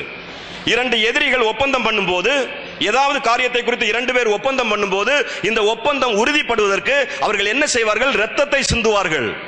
ஆடு, மாடு, கோழி, இப்படி எதையாவது வெட்டி அந்த இரத்தத்தை சிந்தி அந்த இரத்தத்தின் மூலமாக இவர்களுடைய ஒப்பந்தத்தை உறுதிப்படுத்திக் கொள்வார்கள். இந்த பின்னணியில் தான் அன்றைக்கு ஆபிரகாம் இருக்கிறார். ஆபிரகாமோடு தேவன் ஒப்பந்தம் பண்ணுகிறார். ஆபிரகாம் கேட்கிறான், நான் இதை எப்படி அறிவேன் ஆண்டவரே? ஆண்டவர் கேட்கிறார், இதற்கு நீங்க உங்களுடைய வழக்கத்தின்படி என்ன? நாங்கள் பலி செலுத்துவோம். தேவன் சொல்கிறார், நான் ரெடி. உன்னுடைய வழக்கத்தின்படி, காரணம் நீ என்னை நம்ப வேண்டும், நீ என்னை விசுவாசிக்க வேண்டும். ஆதாம் என்னை விசுவாசிக்காமல் நம்பாமல் இருந்தபடினால தான் இவ்வளவு பெரிய பிரச்சனை வந்தது. இன்றைக்கு நான் உன்னை அப்படியே விட்டுவிட முடியாது. நீ விசுவாசிப்பதற்கு, எந்த முடிவையும் எடுப்பதற்கு, எந்த தியாகத்தையும் செய்வதற்கு நான் ரெடியா இருக்கிறேன். இப்போ அந்த இடத்துல தான் தேவன் ஆபிரகாமை பார்த்து சொல்கிறார், 3 வயது கடாரியையும் 3 வயது ஆட்டுக்கடாவையும் 3 வயது வெள்ளாடையும் ஒரு காட்டுப்புறாவையும் ஒரு புறா குஞ்சையும் கொண்டு வா என்று சொல்லி அந்த இடத்திலே ஒரு பலி ஆபிரகாமுக்கும் தேவனுக்கும் இடையிலே நடக்கிறது. அங்கு அந்த ஒப்பந்தம் உறுதிப்படுகிறது. இதுதான் வேதத்தில் முதலாவது தேவன் பலியில் ஈடுபட்ட இடம். அப்ப 2000 வருஷம் வரைக்கும் மனுஷன் பலி செலுத்திட்டு இருந்தான். அந்த பலியில எல்லாம் தேவன் ஈடுபடலையா? தேவன் ஈடுபடவில்லை. மனிதன் பலி செலுத்தினான். மனிதன் அவனுடைய காரியத்துக்காக, அவனுடைய வழக்கத்துக்காக, அவனுடைய சம்பிரதாயத்திற்காக அவன் பலி செலுத்தினான். ஒரு உதாரணத்தை சொன்னா நல்லா இருக்கும்னு நினைக்கிறேன். தமிழ்நாடு சீஃப் மினிஸ்டர் 2-3 வருஷங்களுக்கு முன்பாக மிருகங்களை எல்லாம் பலி செலுத்தக்கூடாதுன்னு சொல்லிட்டு ஒரு சட்டத்தை பாஸ் பண்றதுக்காக முயற்சி செய்தார்கள். ஒட்டுமொத்த தமிழ்நாடு கலவரம் ஆகுவது போல ஆகிவிட்டது. எல்லாரும் திரண்டு வந்தார்கள். இது எங்களுடைய ஐதீகம், இதை நாங்கள் முறியடிக்க முடியாது. உடனடியாக முதலமைச்சர் என்ன செய்தார்கள்? அந்த சட்டத்தை பின்வாங்கி விட்டார்கள். நீங்கள் எதையும் செய்து கொண்டு போங்கள். இவர்கள் சட்டத்தை பின்வாங்கினபடினால் முதலமைச்சர் சம்மதித்தார் என்று அர்த்தம் கிடையாது. முதலமைச்சர் இந்த பலி செலுத்தக்கூடாதுன்னு சொல்றார்கள். ஆனா பலி செலுத்தாம என்னால வாழ முடியாதுன்னு இவன் போராட்டம் செய்யும் போது முதலமைச்சர் தன்னுடைய சட்டத்தை வாபஸ் வாங்குகிறார்கள். முதலமைச்சர் சட்டத்தை வாபஸ் வாங்கினபடினால் முதலமைச்சர் இந்த பலிக்கு ஈடுபட்டார்கள், சம்மதித்தார்கள் என்று அர்த்தம் கிடையாது. வேறு வழி இல்லை. முதலமைச்சருக்கு வேறு வழி கிடையாது. இவர்களுடைய சட்டத்தை விட, இவர்களுடைய கொள்கையை விட மனிதன் முதலமைச்சருக்கு முக்கியமாக இருந்தபடினால், சரி, இந்த சட்டத்தை நான் பின்னால் எடுத்துக்கொள்கிறேன் என்று சொல்லி பின்னால் எடுத்துக்கொண்டார்கள். இப்படிதான் பலி காரியங்களிலே தேவன் ஈடுபட்டாரா, இடைப்பட்டாரா என்று கேட்டால் தேவன் ஈடுபட்டார், இடைப்பட்டார். தேவன் விரும்பினாரா என்று கேட்டால் 100% சொல்லுகிறேன், தேவன் விரும்பவே இல்லை. பலி தேவன் விரும்பாத ஒரு செயல், பலி தேவன் விரும்பாத ஒரு காரியம். தேவன் ஈடுபட்டாரா? தேவன் ஈடுபட்டார். கல்வாரி சிலுவையில் தன்னுடைய குமாரனை பலியாக ஒப்பு கொடுத்தாரா? பலியாக ஒப்பு கொடுத்தார். எதற்காக? இனிமேல் ஒரு பலி செலுத்தப்படக்கூடாது, நீ பலிதான், ரத்தம் தான் உனக்கு பெரியது என்று சொன்னால், இந்த ரத்தத்தை பார்க்கிலும் ஒரு பெரிய ரத்தம், இந்த ரத்தத்தை பார்க்கிலும் ஒரு பரிசுத்தமான ரத்தம், இந்த ரத்தத்தை பார்க்கிலும் ஒரு உயர்வான ரத்தம், இந்த ரத்தத்தை பார்க்கிலும் ஒரு மகிமையான ரத்தம் இந்த உலகத்தில் இருந்தால் நீ கொண்டு சிந்து என்று சொல்கிறார். பலியை தேவன் ஒருபோதும் விரும்பவில்லை. மனித வழக்கத்தின்படி தேவன் மனிதனோடு இடைப்பட்டு அநேக காரியங்களை செய்தார். அதை குறித்து ஒரு காரியத்தை கூட சொல்லுகிறேன். ஆபிரகாமை விசுவாசத்தில் நடத்தினதான காரியம், ஆபிரகாமோடு கடைசி காரியத்திலே தேவன் பலியில் ஈடுபட்டது. ஆதியாகமம் 22வது அதிகாரம் அதனுடைய 1வது வசனம் தான் கடைசியாக தேவன் ஆபிரகாமை சோதித்தது. அந்த இடத்திலே என்ன எழுதப்பட்டிருக்கிறது தமிழ் வேதாகமத்தில்? பின்பு தேவன் ஆபிரகாமை சோதித்தார். இந்த சோதித்தார்னு தமிழ் வார்த்தை இருக்குது. இந்த தமிழ் வார்த்தைக்கு இங்கிலீஷ்ல பாத்தீங்கன்னா எனக்கு தெரிஞ்ச 4 அர்த்தம் இருக்கிறது. ஒன்னு டெம்ப்டேஷன், ஒன்னு ட்ரையல், ஒன்னு டெஸ்ட், இன்னொன்னு ப்ரூவ். இது எனக்கு தெரிஞ்ச அர்த்தங்கள். இன்னும் நிறைய அர்த்தங்கள் இருக்கலாம். இதுல take Bible, DAKE take Bible, இந்த டேக் பைபிளை நீங்க எடுத்து பாருங்க. அந்த டேக் பைபிள்ல என்ன பதம் எழுதப்பட்டிருக்குதுன்னா ப்ரூவ், PROVE, ப்ரூவ் என்றால் நிரூபித்தல். அப்போ 22வது அதிகாரம் வரைக்கும் விசுவாச சோதனை நடந்தது. அப்ப 22வது அதிகாரத்தில் என்ன நடக்குது? ஆபிரகாமை பார்த்து சொல்றாரு தேவன், ஆபிரகாமே உன்னுடைய விசுவாசத்தை நீ இப்போது நிரூபிக்க வேண்டும். மோரியா மலையில தன்னுடைய குமாரனாகிய இயேசுவை பலியிடும்படியாக தேவன் சொன்னது ஆபிரகாமை சோதித்தது இல்லை. இன்றைக்கு இந்த வசனத்தை எடுத்துட்டு தான் எல்லாரும் கேட்கிறாங்க, ஆபிரகாமை சோதித்தது போல என்னை சோதிக்கிறார், ஆபிரகாமை சோதித்தது போல என்ன சோதிக்கிறார். அது ஆபிரகாமை சோதித்தது அல்ல, அது ஆபிரகாமுடைய பிள்ளையை பலி செலுத்தும்படியாக சொன்ன காரியம் அல்ல, அது தேவனுடைய குமாரனாகிய இயேசுவை பலி செலுத்துவதற்கு நிழலாட்டமான ஒரு காரியம். தேவன் ஆபிரகாமை நிரூபித்தார். ஒரு உதாரணத்தை சொன்னால் விளங்கிடுவீங்க. டாக்டர் இருக்கிறாங்க, சர்ஜன் இருக்கிறாங்க. இந்த சர்ஜன் பாருங்க, சர்ஜன் அவங்களுடைய டெஸ்ட் நேரத்தில் அவங்களுக்கு 2 காரியம் உண்டு. ஒன்னு டெஸ்ட் பண்ணுவாங்க, லேபரட்டரியில டெஸ்ட் நடக்கும். டெஸ்ட் நடக்கும்போது டெட் பாடி கொடுப்பாங்க. டெட் பாடி கொடுத்து அதை ஆபரேஷன் பண்றதுக்கு அதுக்கு பல காரியங்கள் சொல்லுவாங்க. எனக்கு அதை பற்றி சரியா தெரியல. இப்போ ஒரு சர்ஜன் இந்த சர்ஜரி காரியத்தில் அவர் தேர்ச்சி பெற்றிருக்கிறாரா அப்படி பார்க்கிறதுக்கு ஒரு டெஸ்ட் நடத்தப்படும். அதுக்கு பேர் டெஸ்ட். இந்த சோதனைக்கு 4 வார்த்தை என்று சொன்னேன், அதில் ஒரு வார்த்தை டெஸ்ட். லேபரட்டரியில் நடக்கிறது என்னது? டெஸ்ட் நடக்கிறது. அறுவை சிகிச்சை நிபுணர் மிகவும் பதட்டத்தோடு காணப்படுவார். காரணம், அந்த டெஸ்டில் அவரால் தேர்ச்சி பெற முடிகிறதா இல்லையா என்கிறதை குறித்து அவருக்கு ஒரு பதட்டம் இருக்கும். இப்போ ஆபரேஷன் தியேட்டருக்கு இந்த சர்ஜன் இப்ப பாஸ் பண்ணிட்டாரு, ஆபரேஷன் தியேட்டருக்கு போறாரு. அங்கே டெட் பாடி கிடையாது, அங்க ஒரு மனுஷனே கிடக்குறான். இங்க டெட் பாடி இருந்தது, இங்க இருக்கிற ஒரு மனுஷன், ஒரு உயிருள்ள மனுஷன் அங்க ஆபரேஷன் தியேட்டர்ல இருக்கிறான். இந்த ஆபரேஷன் தியேட்டர்ல பார்க்கக்கூடியதான பேஷண்ட்டை பார்த்து இந்த சர்ஜனுக்கு பதட்டம் வருமா, இல்ல அவருக்கு ஒரு கான்பிடன்ட், ஒரு தைரியம் வருமா என்று கேட்டால் அவருக்கு தைரியம் வரும். ஏன்? இங்க டெஸ்ட் பண்ணப்பட்டார். லேபரட்டரியில டெட் பாடியை டெஸ்ட் பண்ணினார். இங்க அந்த டெஸ்ட் பண்ணதை ப்ரூவ் பண்ண போறார், நிரூபிக்க போகிறார். நான் பயிற்சி பெற்றுவிட்டேன் என்பதை ப்ரூவ் பண்ண நிரூபிக்க கூடிய இடம்தான் ஆபரேஷன் தியேட்டர். 12வது அதிகாரத்திலிருந்து 22வது அதிகாரம் வரைக்கும் ஆபிரகாமுக்கு டெஸ்ட் நடந்தது. TEST டெஸ்ட் இது நடந்தது. ஆனால் 22வது அதிகாரத்திலே டெஸ்ட் கிடையாது, ப்ரூவ், PROVE. டேக் பைபிள்ல நீங்க பாருங்க, நீங்க அதை தெளிவா விளங்கிடலாம். ப்ரூவ்னு போட்டிருக்கும், PROVE அப்படி போட்டிருக்கும். அப்ப இப்ப இங்க என்ன நடக்குது? ஆபிரகாமை விசுவாசத்தில் தேர்ச்சி அடைந்து விட்டான். இந்த தேர்ச்சியை ஆபிரகாம் நிரூபிக்க வேண்டும். தேவன் சொல்லுகிறார், ஆபிரகாமே 40 ஆண்டுகளாக உன்னை விசுவாசத்தில் தேர்ச்சி அடையும்படியான பயிற்சி கொடுத்தேன், அதற்கான முயற்சியில் நான் இறங்கினேன். என்னுடைய முயற்சி வெற்றி பெற்றதா இல்லையா என்கிறதான என்பதை நீ நிரூபிக்க வேண்டும். ஆபிரகாம் அங்கு நிரூபிக்கிறார். அந்த நிரூபணத்திலே ஆபிரகாம் தேர்ச்சி அடைந்தார். இப்போது ஆபிரகாமின் விசுவாசத்தை விட ஆபிரகாமை விசுவாசத்தில் தேர்ச்சி அடைந்தவனாக மாற்றும்படியாய் முயற்சி செய்த, பயிற்சி கொடுத்த தேவனுடைய முயற்சி பெரியது. இப்போது இங்கே ஆபிரகாமுடைய விசுவாசம் பெருசு கிடையாது. பவுல் சொல்லும்போது சொல்றாரு, ஆகையால் கிறிஸ்துவை பற்றி சொல்லிய மூல உபதேசங்களாகிய செத்த கிரியைகளுக்கு நீங்களாக மனம் திரும்புதல் தேவன் பேரில் வைக்கும் விசுவாசம். இந்த விசுவாசம் சொன்ன உடனே நம்ம அதை பெருசா நம்ம நினைக்கிறோம். ஆனா பவுல் சொல்றாரு, இது சாதாரண காரியம், இதை விட்டுவிடு. கிறிஸ்துவை பற்றி சொல்லிய மூல உபதேச வசனங்களாகிய செத்த கிரியைகளுக்கு நீங்களாக மனம் திரும்புதல் தேவன் பேரில் வைக்கும் விசுவாசம், ஸ்நானங்களுக்கு எடுத்த உபதேசம், கைகளை வைக்குதல், மரித்தோரின் உயிர்த்தெழுதல், நித்திய நியாய தீர்ப்பு என்பவைகளாகிய அஸ்திபாரத்தையே நீங்கள் மறுபடியும் போடாதிருங்கள். இது என்னுடைய உபதேசம் அல்ல, கிறிஸ்தவர்களுக்கு பவுல் கொடுத்த உபதேசம். ஆனால் இன்றைக்கு கிறிஸ்தவ சபைகளில் இதை விட்டால் வேறு வழியே இல்லையே. இந்த 6 காரியத்தை அங்கிருந்து எடுத்தா கிறிஸ்தவத்துல வேற வேற, அப்ப கிறிஸ்தவம் ஒண்ணு இல்லாம ஆயிரும். அதனால நாங்க இந்த 6 காரியத்தை விட மாட்டோம். பவுல் சொன்னால் என்ன, எவர் சொன்னால் என்ன, இதை விட்டா எங்களுக்கு வேற வழி இல்லையே. அப்போ இந்த விசுவாசம், இப்போ ஆபிரகாமுடைய விசுவாசம் பெரியதா? ஆபிரகாமுடைய விசுவாசம் தேவனுக்கு முன்பாக அது பெரிதா இருந்தாலும், இப்ப தேவனையும் ஆபிரகாமையும் நிறுத்தும் போது ஆபிரகாமுடைய விசுவாசம் பெரிதல்ல, ஆபிரகாமை விசுவாசத்தில் தேர்ச்சி அடைய செய்யும்படியான பயிற்சி கொடுத்த தேவனுடைய முயற்சி ஆபிரகாமின் விசுவாசத்தை பார்க்கிலும் பெரியது. தேவனுடைய காரியம் தான் பெரியது. நான் சொல்லுகிறேன் நண்பர்களே, இந்த பரிசுத்த வேதாகமம் கையிலே கொடுக்கப்பட்டிருக்கிறது. பிதா, குமாரன், பரிசுத்த ஆவியானவர், இந்த 3 பெயரை தவிர வேறு எந்த பெயரும் எந்த காலமும் மேன்மைப்படுத்த கூடாது, மகிமைப்படுத்த கூடாது. அது தேவன் விரும்பாத ஒரு செயல். அது ஆபிரகாமா இருக்கலாம், அது ஈசாக்கா இருக்கலாம், அது யாக்கோபா இருக்கலாம், மோசேயா இருக்கலாம், எலியாவா இருக்கலாம். 1000 பேர்களை நீங்க போடுங்க. எபிரேயர் 11வது அதிகாரத்தை படிச்சா நான் சொல்ற சாராம்சம் அதுல இருக்கும். எந்த ஒரு மனிதனையும் தேவன் தமக்கு முன்பாக மேன்மையானவனாக காணவில்லை. எந்த ஒரு மனிதனுடைய கிரியைகளும் தேவனுக்கு முன்பாக மேன்மையானது அல்ல. ஒரு மனிதன் இன்றைக்கு தேவன் முன்பாக நிற்பது ஒரே ஒரு காரியம், இயேசுவினுடைய இரத்தம். அப்ப என்னுடைய ஜெபம் அதுக்குள்ள, என்னுடைய விசுவாசம் அதுக்குள்ள, என்னுடைய பரிசுத்தம் அதுக்குள்ள. அப்ப நான் 1000 காரியங்களை நம்பிட்டு இருக்கிறது அதுக்குள்ள.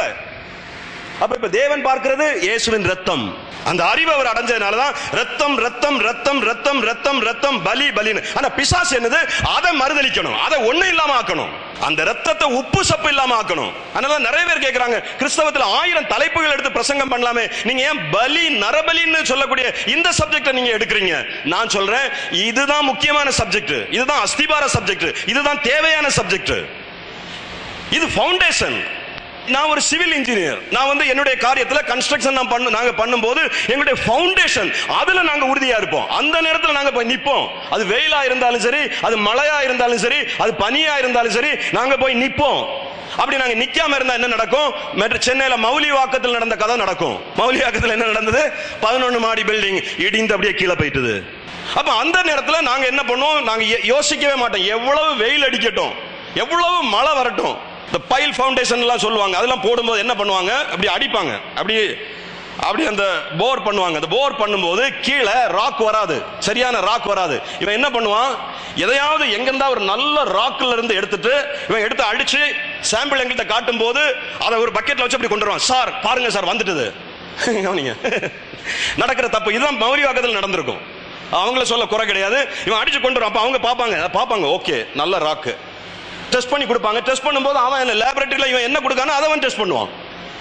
அவன் இங்க வந்து இதை பார்க்கல, நம்ம என்ன கொண்டு கொடுக்குறோமோ அதை அவன் டெஸ்ட் பண்றான். லேபரேட்டரியில் டெஸ்ட் பண்ணி பார்க்கும்போது ஓகே அவன் சொல்றான், அவன் டெஸ்ட் பண்ணி ப்ரூவ் பண்ணி விட்டுருவான். இவன் அதில் கட்டிடுவான். ஆனா இவன் கொண்டு வந்தது சாதாரண ஒரு தொழிலாளி, இவனுடைய பிழைப்புக்காக, இல்லாவிட்டால் அந்த கான்ட்ராக்டர் பிழைப்புக்காக அவன் எதையோ தவறு செய்து கொண்டு வந்தான். ஆகவே அஸ்திபாரம் என்று சொல்வது மிகவும் உறுதியாக இருக்க வேண்டும், அஸ்திபார உபதேசம். அப்ப இந்த பலி, ரத்தம், நரபலி, இந்த காரியங்கள் கிறிஸ்தவத்தினுடைய ஆணித்தரமான அடிப்படையான உபதேசம், அஸ்திபாரம். இதுல தெளிவு இருக்க வேண்டுமா? 100% தெளிவு இருக்க வேண்டும். ஆகவேதான் இதை குறித்து இவ்வளவு வலியுறுத்தி சொல்லுகிறேன். இப்போது இந்த இடத்திலே தேவன் ஆபிரகாமை சோதிக்கிறார் என்றால் நிரூபிக்கிறார். ஆபிரகாமை பார்த்து நிரூபணம் பண்ண சொல்லுகிறார். இப்போது ஆபிரகாமுடைய விசுவாசம் நிரூபணமாகிறது. இந்த நிரூபணத்திற்காக தேவன் ஆபிரகாமின் பின்னால் 40 வருடங்கள் அலைந்தார். 1 வருடம், 2 வருடம், 3 வருடம் அல்ல. ஏன்னா ஆதாமுடைய அந்த அனுபவம் கிடைத்தது அவருக்கு. ஆதாமுடைய கசப்பான அனுபவம் ஆண்டவருக்கு கிடைத்தபடினால் இப்போது ஆண்டவர் ஆபிரகாமை விடுவதாக இல்லை. விசுவாசத்தில் இவன் உறுதிப்படும் வரை இவன் பின்னால் அலைகிறார். இவனை விசுவாசத்தில் உறுதிப்படுத்துகிறார். இவன் விசுவாசத்தில் உறுதிப்பட்டதுக்கு பிறகுதான் அவனை விட்டு வெளியே வரார். நண்பர்களே, கிறிஸ்தவத்தில் விசுவாசம் என்று சொல்வது முக்கியமான ஒரு காரியம். விசுவாசம் சாதாரணமான காரியம் அல்ல. காரணம், விசுவாசம் கிருபை கொடுக்கிறது, விசுவாசம் பெற்றுக்கொள்கிறது. விசுவாசம் இல்லாவிட்டால் கிருபை கொடுக்கிறதை பெற்றுக்கொள்ள முடியாது. ஆகவே ஆபிரகாமை தேவன் விசுவாசத்திலே நடத்துகிறார். அந்த 22வது அதிகாரம் 18வது வசனத்துல அந்த பலி காரியங்கள் எல்லாம் முடியுது. முடிஞ்ச உடனே இப்ப ஆண்டவர் ஆபிரகாமை பார்த்து சொல்றார், ஓகே ஆபிரகாமே, இப்ப எனக்கு திருப்தி ஆயிட்டு, நீ விசுவாச வீரன் என்பதை நான் அறிகிறேன். இப்படி சொல்லிட்டு அவனுக்கு ஒரு உடன்படிக்கை சொல்றாரு. என்ன உடன்படிக்கை சொல்றாரு? உன் சந்ததிக்குள் பூமியின் ஜாதிகள் எல்லாம் ஆசீர்வதிக்கப்படும். ரைட். இந்த வார்த்தையை 12வது அதிகாரம் 1வது வசனத்திலேயே சொன்னார். இந்த 12வது அதிகாரத்துல தனக்காக ஆபிரகாமை வேறு பிரிக்கும் போது ஆபிரகாமை பார்த்து சொல்றாரு, ஆபிரகாமே, உன்னை நான் வேறு பிரிப்பதனுடைய நோக்கம் உன் மூலமாக பூமியின் வம்சங்கள், பூமியின் சந்ததிகள் எல்லாம் ஆசீர்வதிக்கப்பட வேண்டும் என்பது என்னுடைய நோக்கம், என்னுடைய திட்டம். இந்த திட்டத்தை, நோக்கத்தை உன் மூலமாக நிறைவேற்றும்படியாக நான் உன்னை இந்த இடத்திலிருந்து வேறு பிரிக்கிறேன் என்று சொல்லி தேவன் ஆபிரகாமை வேறு பிரிக்கிறார். இப்போ 22வது அதிகாரம் 18வது வசனத்துல அது நிறைவேறுகிறது. அந்த ஒப்பந்தம், அந்த உடன்படிக்கை நிறைவேறுகிறது. இப்போ சொல்லுகிறார், நான் ஆரம்பத்தில் உனக்கு சொன்னேனே ஆபிரகாமே, தேவன் ஆபிரகாமிட்ட பேசுறாரு. அதை இப்போ ஆபிரகாமை பார்த்து சொல்றாரு. 22வது அதிகாரம் 18வது வசனத்திலே சொல்றாரு, இப்போ நான் நிறைவேற்றுகிறேன். இப்போ இது உறுதிப்படுகிறது. அது உறுதிப்பட்டதுக்கு அடையாளம் தான் நம்ம எல்லாரும். அப்ப இதை உறுதிப்படுவதற்கு ஆபிரகாமின் மூலமாக அந்த பலி, அந்த ஒப்பந்தம் உறுதிப்பட்டது. மனுக்குலத்தின் பிரதிநிதியாகிய ஆதாம் இழந்த ஆசீர்வாதத்தை மறுபடியும் ஆபிரகாம் மூலமாக தேவன் கொடுக்கிறார். அந்த சந்ததியை பற்றி சொல்லும் போது, உன் சந்ததிக்குள் பூமியின் வம்சங்கள் எல்லாம் ஆசீர்வதிக்கப்படும் என்று சந்ததியை பற்றி சொல்லுகிறார். இதை பற்றி பவுல் சொல்லும் போது கலாத்தியர் 3:13-16 வரை வாசிக்கும் போது அந்த சந்ததி கிறிஸ்துவே என்று சொல்லுகிறார். கிறிஸ்துவே. ஆபிரகாமை பார்த்து தேவன் சொல்லுகிறார், உன் சந்ததிக்குள் பூமியின் வம்சங்கள் எல்லாம் ஆசீர்வதிக்கப்படும். ரைட். இப்ப இந்த சந்ததி யார் என்று கேட்டால் கர்த்தராகிய இயேசு கிறிஸ்து. அப்ப கர்த்தராகிய இயேசு கிறிஸ்துவை நினைவுபடுத்தக்கூடிய இடம் தான் அந்த இடம். மோரியா மலையிலே ஈசாக்கை பலி செலுத்தும்படியாக ஆண்டவர் சொல்லுகிறார். அது ஈசாக்கை பலி செலுத்தும்படியாக சொன்ன காரியம் அல்ல. ஈசாக்கை பலி செலுத்தும்படியாக இருந்திருந்தால் ஆபிரகாம் பெயர்ந்திருக்க மாட்டார். ஆபிரகாமுக்கு திட்டவட்டமான கர்த்தரை குறித்த ஒரு அறிவு, விசுவாசம், வெளிப்பாடு வந்து விட்டது. அது என்ன? இந்த ஈசாக்கை கொண்டு தேவன் இந்த தேசத்தை ஆசீர்வதிக்க போகிறார். ஆகவே நான் ஈசாக்கை பலி செலுத்தினாலும், அவனை தகன பலியாக கொடுத்தாலும், அந்த சாம்பலில் இருந்தும் ஈசாக்கை எழுப்புவதற்கு அவரால் முடியும் என்கிறதான ஒரு விசுவாசம், ஒரு அறிவு தெளிவாக வந்தபடினால் தான் அவன் இந்த முடிவை எடுத்தான். ஆகவே இந்த இடத்துல ஆபிரகாமுடைய விசுவாசம் மேன்மை பாராட்டக்கூடியது அல்ல. இன்றைக்கு கிறிஸ்தவத்தின் செய்தியே ஆபிரகாமின் விசுவாசம். எனக்கெல்லாம் அதுதான் சொல்லி தந்தாங்க. ஆபிரகாமை போல யாராவது இருக்க முடியுமா? நான் சொல்லுகிறேன், நீங்க ஆபிரகாமுடைய விசுவாசம் இல்ல அங்க பெருசு. இந்த விசுவாசத்துல அவனை வளர வைக்கிறதுக்காக 40 வருஷம் ஒருத்தர் கஷ்டப்பட்டாரு. 40 வருஷம் பின்னால அலைஞ்சாரு. 40 வருஷம் அவனுக்காகவே வாழ்ந்தாரு. அவனை ட்ரெயின் அப் பண்ணாரு. அவருடைய காரியம் தான் பெரியது. தேவனுடைய காரியம் தான் பெரியது. என்னுடைய காரியம் பெரியதல்ல. எந்த மனிதனுடைய காரியம், எந்த காரியமும் எப்போதும் எங்கும் பெரியது அல்ல. ஆக இந்த இடத்திலே தேவன் சொல்லுகிறார், நீ பலி செலுத்த வேண்டும். இந்த பலி இயேசு கிறிஸ்துவுக்கு நிழலாட்டமாக இருக்கிறது. ஆகவேதான் மோரியா மலையிலே பலி செலுத்தினது. அப்போ இங்க போகும்போது இப்போ ஈசாக்கு கேட்கிறான், அப்பா தகன பலிக்கு கட்டைகள், காரியங்கள் எல்லாம் இருக்கிறது, ஆட்டுக்குட்டி எங்கே? ஆபிரகாம் சொல்றார், ஆட்டுக்குட்டியை கர்த்தர் பார்த்துக் கொள்ளுவார். இந்த ஒரு வார்த்தையை சொல்ல வைப்பதற்காக தான் 40 வருடங்கள் தேவன் ஆபிரகாமின் பின்னால் போனார். இந்த வார்த்தையை அவன் சொல்லணும், கர்த்தர் பார்த்துக் கொள்ளுவார். அவன் கலங்கல்ல, அவன் பயப்படல, அவன் அதைரியப்படல. அவனுக்கு கொஞ்சமாவது அவிசுவாசம் ஆபிரகாமுக்கு இருந்திருந்தால் என்ன நடந்திருக்கும்? காலையிலேயே ஈசாக்கை பார்த்து அம்மாவை பார்க்க சொல்லியிருப்பான். பாட்டியை பாரு, தாத்தாவை பாரு, இவங்களை பாரு, அவங்கள பாரு. எதையுமே செய்யல. தேவன் பலி செலுத்த போன்னு சொல்றாரு. இவன் யார்ட்டையும் சொல்லல, சாராட்டையும் சொல்லல, தாத்தாட்ட சொல்லல, எவர்ட்டையும் சொல்லல. நேர போறான். ஏன்? அவனுக்கு தெரியும், நாங்க வரும்போது 2 பேரும் வருவோம். வேலைக்காரன் கேட்கும்போது கூட வேலைக்காரன் சொல்றான், நீ இங்க இரு, நாங்க 2 பேரும் பலி செலுத்திட்டு திரும்பி வரோம். இது 100% உறுதியான ஒரு காரியம். இந்த இடத்தை தான் யோவான் சொல்லும் போது இயேசு கிறிஸ்துவுக்கு ஆட்டுக்குட்டியானவர் சொல்லக்கூடிய ஒரு பெயர் சூட்டுகிறார். ஆட்டுக்குட்டியானவர் சொல்லக்கூடிய பெயரை யோவான் எங்க கண்டுபிடிச்சார்னா, இந்த மோரியா மலையில அந்த சரித்திரத்தை வாசித்து யோவான் கண்டுபிடித்ததுதான் இயேசு கிறிஸ்து அன்றைக்கு மோரியா மலையிலே ஈசாக்குக்கு பதிலாக ஒரு ஆட்டுக்குட்டியாக மோரியா மலையிலே ஏதேன் தோட்டத்தில் அல்ல, மறுபடியும் சொல்லுகிறேன், அது கன்ஃபியூஸ் ஆகக்கூடாது. ஏதேன் தோட்டத்தில் தேவன் மிருகத்தை வெட்டி ரத்தம் சிந்தினார்னு சொல்லக்கூடிய பிசாசு பரவ விட்ட ஒரு உபதேசம். அது கிறிஸ்தவத்திற்கு அப்பாற்பட்ட விசுவாசம். ஆனால் துரதிருஷ்டவசமாக எல்லா கிறிஸ்தவர்களும் அதை அணைத்துக் கொண்டிருக்கிறார்கள். இங்கு மோரியா மலையிலே அங்கு ஒரு ஆட்டுக்குட்டி வெட்டப்பட்டது. அந்த ஆட்டுக்குட்டி இயேசு கிறிஸ்துவுக்கு நிழலாட்டமான ஒரு ஆட்டுக்குட்டி. ஆகவேதான் இயேசு கிறிஸ்து சொல்லும் போது ஆபிரகாமை குறித்த காரியத்திலே வரும்போது, உங்கள் பிதாவாகிய ஆபிரகாம் என்னுடைய நாளைக்கான ஆசையாயிருந்தான், கண்டு களி கூர்ந்தான். இயேசு கிறிஸ்து சொல்றாரு. எங்கே கண்டான்? மோரியா மலையிலே இயேசுவை கண்டான். ஆட்டுக்குட்டியின் வடிவத்திலே ஆபிரகாம் இயேசு கிறிஸ்துவை கண்டான். Praise the Lord. மோரியா மலையிலே. ஆகவேதான் இயேசு கிறிஸ்து சொல்றார், உங்கள் தகப்பனாகிய ஆபிரகாம் என்னுடைய நாளைக்கான ஆவலாயிருந்தான், அவன் கண்டான், அவன் களி கூர்ந்தான்.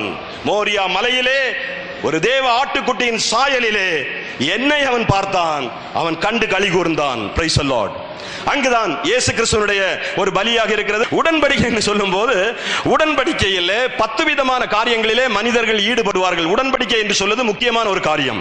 பழைய உடன்படிக்கை, புதிய உடன்படிக்கை. நாம் புதிய உடன்படிக்கையின் காலத்திலே வாழ்கிறோம். இந்த உடன்படிக்கை குறித்த சரியான ஒரு அறிவு நமக்கு இருக்க வேண்டியது அவசியம். கிறிஸ்தவர்களுக்கு சரியான அறிவு இருக்க வேண்டும் உடன்படிக்கை. ஏனென்றால் இந்த உடன்படிக்கையை நிறுவுவதற்காக தான் கல்வாரி சிலுவையில் இவ்வளவு பெரிய பலி, இவ்வளவு கொடூரமான ஒரு காரியம் அங்கு நடந்தது. இந்த ஒரு உடன்படிக்கையை, ஒரு ஒப்பந்தத்தை உறுதிப்படுத்துவதற்காக. இந்த உடன்படிக்கையிலே மனிதர்கள் 10 விதமான காரியங்களிலே ஈடுபடுவார்கள். 10 விதமான காரியம் என்னுடைய புஸ்தகத்தில் எழுதியிருக்கேன். ஒரே ஒரு காரியத்தை நான் சொல்றேன். ஒரு காரியம் என்ன? இந்த 2 எதிரிகள் உடன்படிக்கை செய்து கொள்ளும் போது, இந்த 2 எதிரிகளும் ஒன்றாக சேர்ந்து பிரதிநிதிகளுடைய கைகள் ஒன்றாக சேர்த்து கட்டப்படும். உடன்படிக்கை மனித வழக்கத்தின்படியான உடன்படிக்கைக்குள்ளே தேவன் உள்ளே வந்தார். இந்த 10 விதமான காரியங்களிலும் தேவன் ஈடுபட்டார். இந்த 10 விதமான காரியங்களிலும் தேவன் இடைப்பட்டார். அதுதான் வேதம். அதுதான் வேதம். அப்ப அதுல ஒரு காரியம், தேவன் மனித வழக்கத்தின்படியே தேவன் ஈடுபட்டார், இடைப்பட்டார். இந்த 2 பேருடைய கை அப்படியே ஒன்றாக கட்டப்படும். 2 பேருடைய கையும் ஒரு கத்தி கொண்டு அது வெட்டப்படும் போது 2 பேருடைய கையிலிருந்தும் இரத்தம் வடியும். அந்த இரத்தத்தை ஒரு கோப்பையிலே அதை சேகரிப்பார்கள். அதிலே ஒயின் வைக்கப்பட்டிருக்கும். அந்த ஒயினில் அதை கலக்குவார்கள். இன்றைக்கும் நடைபெறுகிற காரியத்தை சொல்லிக் கொண்டிருக்கிறேன். கதை அல்ல, நிஜ காரியம். அந்த எதிரியும் இந்த எதிரியும் குடிப்பார்கள். அது எதற்கு அடையாளமாக இருக்கிறது என்று சொன்னால், இவன் குடிக்கும் போது இவன், இது என்னுடைய இரத்தத்தை நீ குடிக்கிறாய், என்னுடையதெல்லாம் உன்னுடையதானது, உன்னுடைய இரத்தத்தை நான் குடிக்கிறேன், உன்னுடையதெல்லாம் என்னுடையதானது. இதுதான் திருவிருந்து நேரத்திலே நாம் அந்த இரத்தத்தை நாம் பானம் பண்ணுவது. இது பரலோகத்திலிருந்து இறக்குமதியான ஒரு உபதேசமா என்று கேட்டால், பரலோகத்திலிருந்து இறக்குமதியான ஒரு உபதேசம் இல்லை. மனித வழக்கத்தின்படியான உபதேசங்களையே தேவன் எடுத்து மனிதனுக்கு அதை கட்டளையாக தந்து விட்டார். ஆகவே இன்றைக்கு இந்த உலகத்திலே மனித உடல் எடுத்த எந்த ஒரு மனிதனும் தேவனால் கொடுக்கப்பட்டிருக்கக்கூடிய எந்த ஒரு கட்டளைகளையும், எந்த ஒரு உபதேசத்தையும், எந்த ஒரு காரியத்தையும் அவனால் தள்ளிவிட முடியாது, அவனால் மீற முடியாது. காரணம், இது பரலோகத்திலிருந்து இறக்குமதியானதல்ல, இவனுடைய சம்பிரதாயத்தின்படி எடுத்து இவனுக்கு கையளிக்கப்பட்ட ஒரு காரியம். இப்போது திருவிருந்து நேரத்தில் ஆண்டவர் என்ன சொல்கிறார்? அந்தபடியே பாத்திரத்தை போஜனம் பண்ணின பின்பு பாத்திரத்தை எடுத்து ஆண்டவர் சீஷர்களை பார்த்து சொல்கிறார், இது பாவ மன்னிப்பு உண்டாகும்படி உங்களுக்காய் சிந்தப்படுகிற புதிய உடன்படிக்கைக்குரிய என்னுடைய இரத்தமா இருக்கிறது. இதிலே நீங்கள் பானம் பண்ணும் போதெல்லாம் என்னை நினைவு கூறுங்கள். அன்றைக்கு அவங்களுக்கு இதை பற்றி விளக்கி சொல்ல வேண்டிய அவசியம் இல்லை. ஏன்னா அவங்களுக்கு அதை பற்றி தெரியும். பலின்னா என்ன, உடன்படிக்கைனா என்ன, இதனுடைய ரகசியம் என்ன என்பது அவர்களுக்கு தெளிவாக தெரிந்த ஒரு சத்தியம் காரியம். ஆனால் இன்றைக்கு நமக்கு தெரியாது. நமக்கு பலியை பற்றி தெரியாது, நமக்கு உடன்படிக்கையை பற்றி தெரியாது. ஆகவே இதை பற்றி நாம் அறிய தெரிய வேண்டியது அவசியமாக இருக்கிறது. நாம் அறிய வேண்டும் இதை பற்றி. அது என்ன, அது எதற்காக, திருவிருந்து என்றால் என்ன, அந்த இரத்தம் குடிப்பது என்றால் என்ன. இந்த திருவிருந்திலே இரத்தத்தை பானம் பண்ணும்போது நாம் என்ன செய்கிறோம், எதை நினைவு கூறுகிறோம் என்றால் அந்த உடன்படிக்கையை நினைவு கூறுகிறோம். இவ்வளவு பெரிய தேவன் நம்மோடு உடன்படிக்கை செய்தார். அந்த உடன்படிக்கையிலே இயேசு கிறிஸ்து கல்வாரி சிலுவையிலே மனிதனுக்காகவும் தேவனுக்காகவும் 2 பேருக்கும் பதிலாளாக நிற்கிறார். 2 பேருக்கும் பதிலாளாக நின்று தன்னுடைய இரத்தத்தை கல்வாரி சிலுவையிலே சிந்துகிறார். அந்த இயேசு கிறிஸ்துவினுடைய இரத்தத்தை நினைவு கூர்ந்து அந்த இரத்தத்தை நாம் குடிக்கும் போது நாம் எதை நினைவு கூறுகிறோம் என்றால், என்னுடையதெல்லாம் அவருடையதானது, அவருடையதெல்லாம் என்னுடையதானது. என்னுடைய பாவம் அவர் மீது போனது, என்னுடைய சாபம் அவர் மீது போனது, என்னுடைய தரித்திரம் அவர் மீது போனது, என்னுடைய வியாகுலம், நம்முடைய என்னெல்லாம் இருக்கிறதோ எல்லாவற்றையும் அவர் சுமக்கிறார். இப்ப நம்மை பார்த்து என்ன சொல்கிறார்? என்னுடையதெல்லாம் உன்னுடையதானது. உன்னுடையதெல்லாம் என்னுடையதாகுமானால் என்னுடையதெல்லாம் உன்னுடையதாக வேண்டுமே. இப்ப நம்ம கிறிஸ்தவத்தில் என்னது, ஒன்றை விசுவாசிக்கிறோம், மற்றொன்றை விசுவாசிக்க நம்மால் முடியவில்லை. நாம் சொல்லுகிறோம், என்னுடைய பாவம், சாபம், வியாதி எல்லாம் நீர் சுமந்தீர், அதை நான் விசுவாசிக்கிறேன் ஆண்டவரே. ஆனால் உம்முடைய பரிசுத்தம், உம்முடைய நீதி, உம்முடைய அன்பு, உம்முடைய தயவு, உம்முடைய கீழ்ப்படிதல், உம்முடைய ஆசீர்வாதம், உம்முடையதெல்லாம் என்னுடையதானது. இதுக்குதான் பலி. தேவன் சொல்கிறார், கிருபைக்கு ஆதாரமாக நான் இப்போது உன் மீது கிருபையா இருக்கிறேன் மனுஷா, உன்னை நேசிக்கிறேன், உன்னை அன்பு கூறுகிறேன், என்னுடையதெல்லாம் நான் உன்னுடையதாக்கி விட்டேன். நாம் ஆண்டவரை பார்த்து கேட்கிறோம், ஆண்டவரே உம்முடையதெல்லாம் என்னுடையதாக்கி விட்டீர் என்று சொல்லுகிறீரே, அதற்கு ஆதாரம் என்ன? அதற்கு அடையாளம் என்ன? தேவன் சொல்லுகிறார், இதுதான் அதற்கு ஆதாரம். அந்த சிலுவையை நோக்கி பார். ஆகவே நண்பர்களே, விசுவாசம் என்று சொல்வது முக்கியமான பிரதானமான ஒரு காரியமாக இருக்கிறது. காரணம், ஏதேன் தோட்டத்தில் பாவம் பிறந்ததே அந்த அவிசுவாசத்தினால். ஆகவே அவிசுவாசத்தை நீங்கள் சாதாரணமாக எண்ணிவிடக் கூடாது. அவிசுவாசம் தான் பாவம். பாவம் என்று சொன்னாலே அதற்கு ஒரு வார்த்தை விளக்கம் தரப்போனால், பாவம் என்றால் அவிசுவாசம், தேவனை விசுவாசியாமல் இருப்பது. இப்ப நான் கேட்கிறேன், இந்த காரியத்தை எத்தனை பேருக்கு விசுவாசிக்க முடிகிறது? தேவனுடையதெல்லாம் என்னுடையானது, நான் இனி கவலைப்பட வேண்டிய அவசியம் இல்லை, நான் கலங்க வேண்டிய அவசியம் இல்லை. இப்படி பேசினால் துருபதேசம் என்று சொல்லுகிறார்கள். ஏன்? ஒப்பந்த உடன்படிக்கை குறித்த அர்த்தம் தெரியவில்லை. அந்த உடன்படிக்கை என்றால் என்ன? அந்த கல்வாரி சிலுவை என்றால் என்ன? அந்த ரத்தம் சிந்துதல் என்றால் என்ன? நாம் விசுவாசிப்போம். நாம் ஆண்டவரை பார்த்து சொல்லுவோம், ஆண்டவரே நான் விசுவாசிக்கிறேன், ஆண்டவரே நான் விசுவாசிக்கிறேன், ஆண்டவரே என்னுடைய பாவம், என்னுடைய சாபம், என்னுடைய வியாதி, என்னுடைய வறுமை, என்னுடைய தரித்திரம், என்னுடைய கவலை, என்னுடைய கண்ணீர், என்னுடைய கஷ்டம், என்னுடைய நிந்தை, என்னுடைய வியாகுலங்கள், இவைகளை எல்லாம் கல்வாரி சிலுவையிலே நீர் சுமந்து தீர்த்தது உண்மை என்றால், உம்முடையதெல்லாம் என்னுடையதானது என்பதும் உண்மை ஆண்டவரே.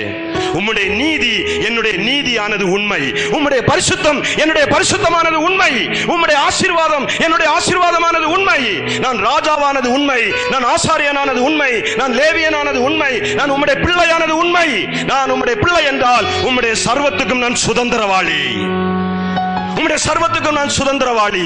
நண்பர்களே, சர்வத்துக்கும் நம்மை சுதந்திரவாளியாய் மாற்றும்படியாக தான் கல்வாரி சிலுவையிலே கர்த்தராகிய இயேசு கிறிஸ்து நரபலியாக பலியானார். நண்பர்களே, ஒவ்வொரு மனிதனுக்கு வேண்டியும் அவர் பாடுகளை ருசி பார்த்தார். ஒவ்வொரு மனிதனுக்கு வேண்டும். ஆகவே விசுவாசிக்க வேண்டியது நம்முடைய கடமையாக இருக்கிறது.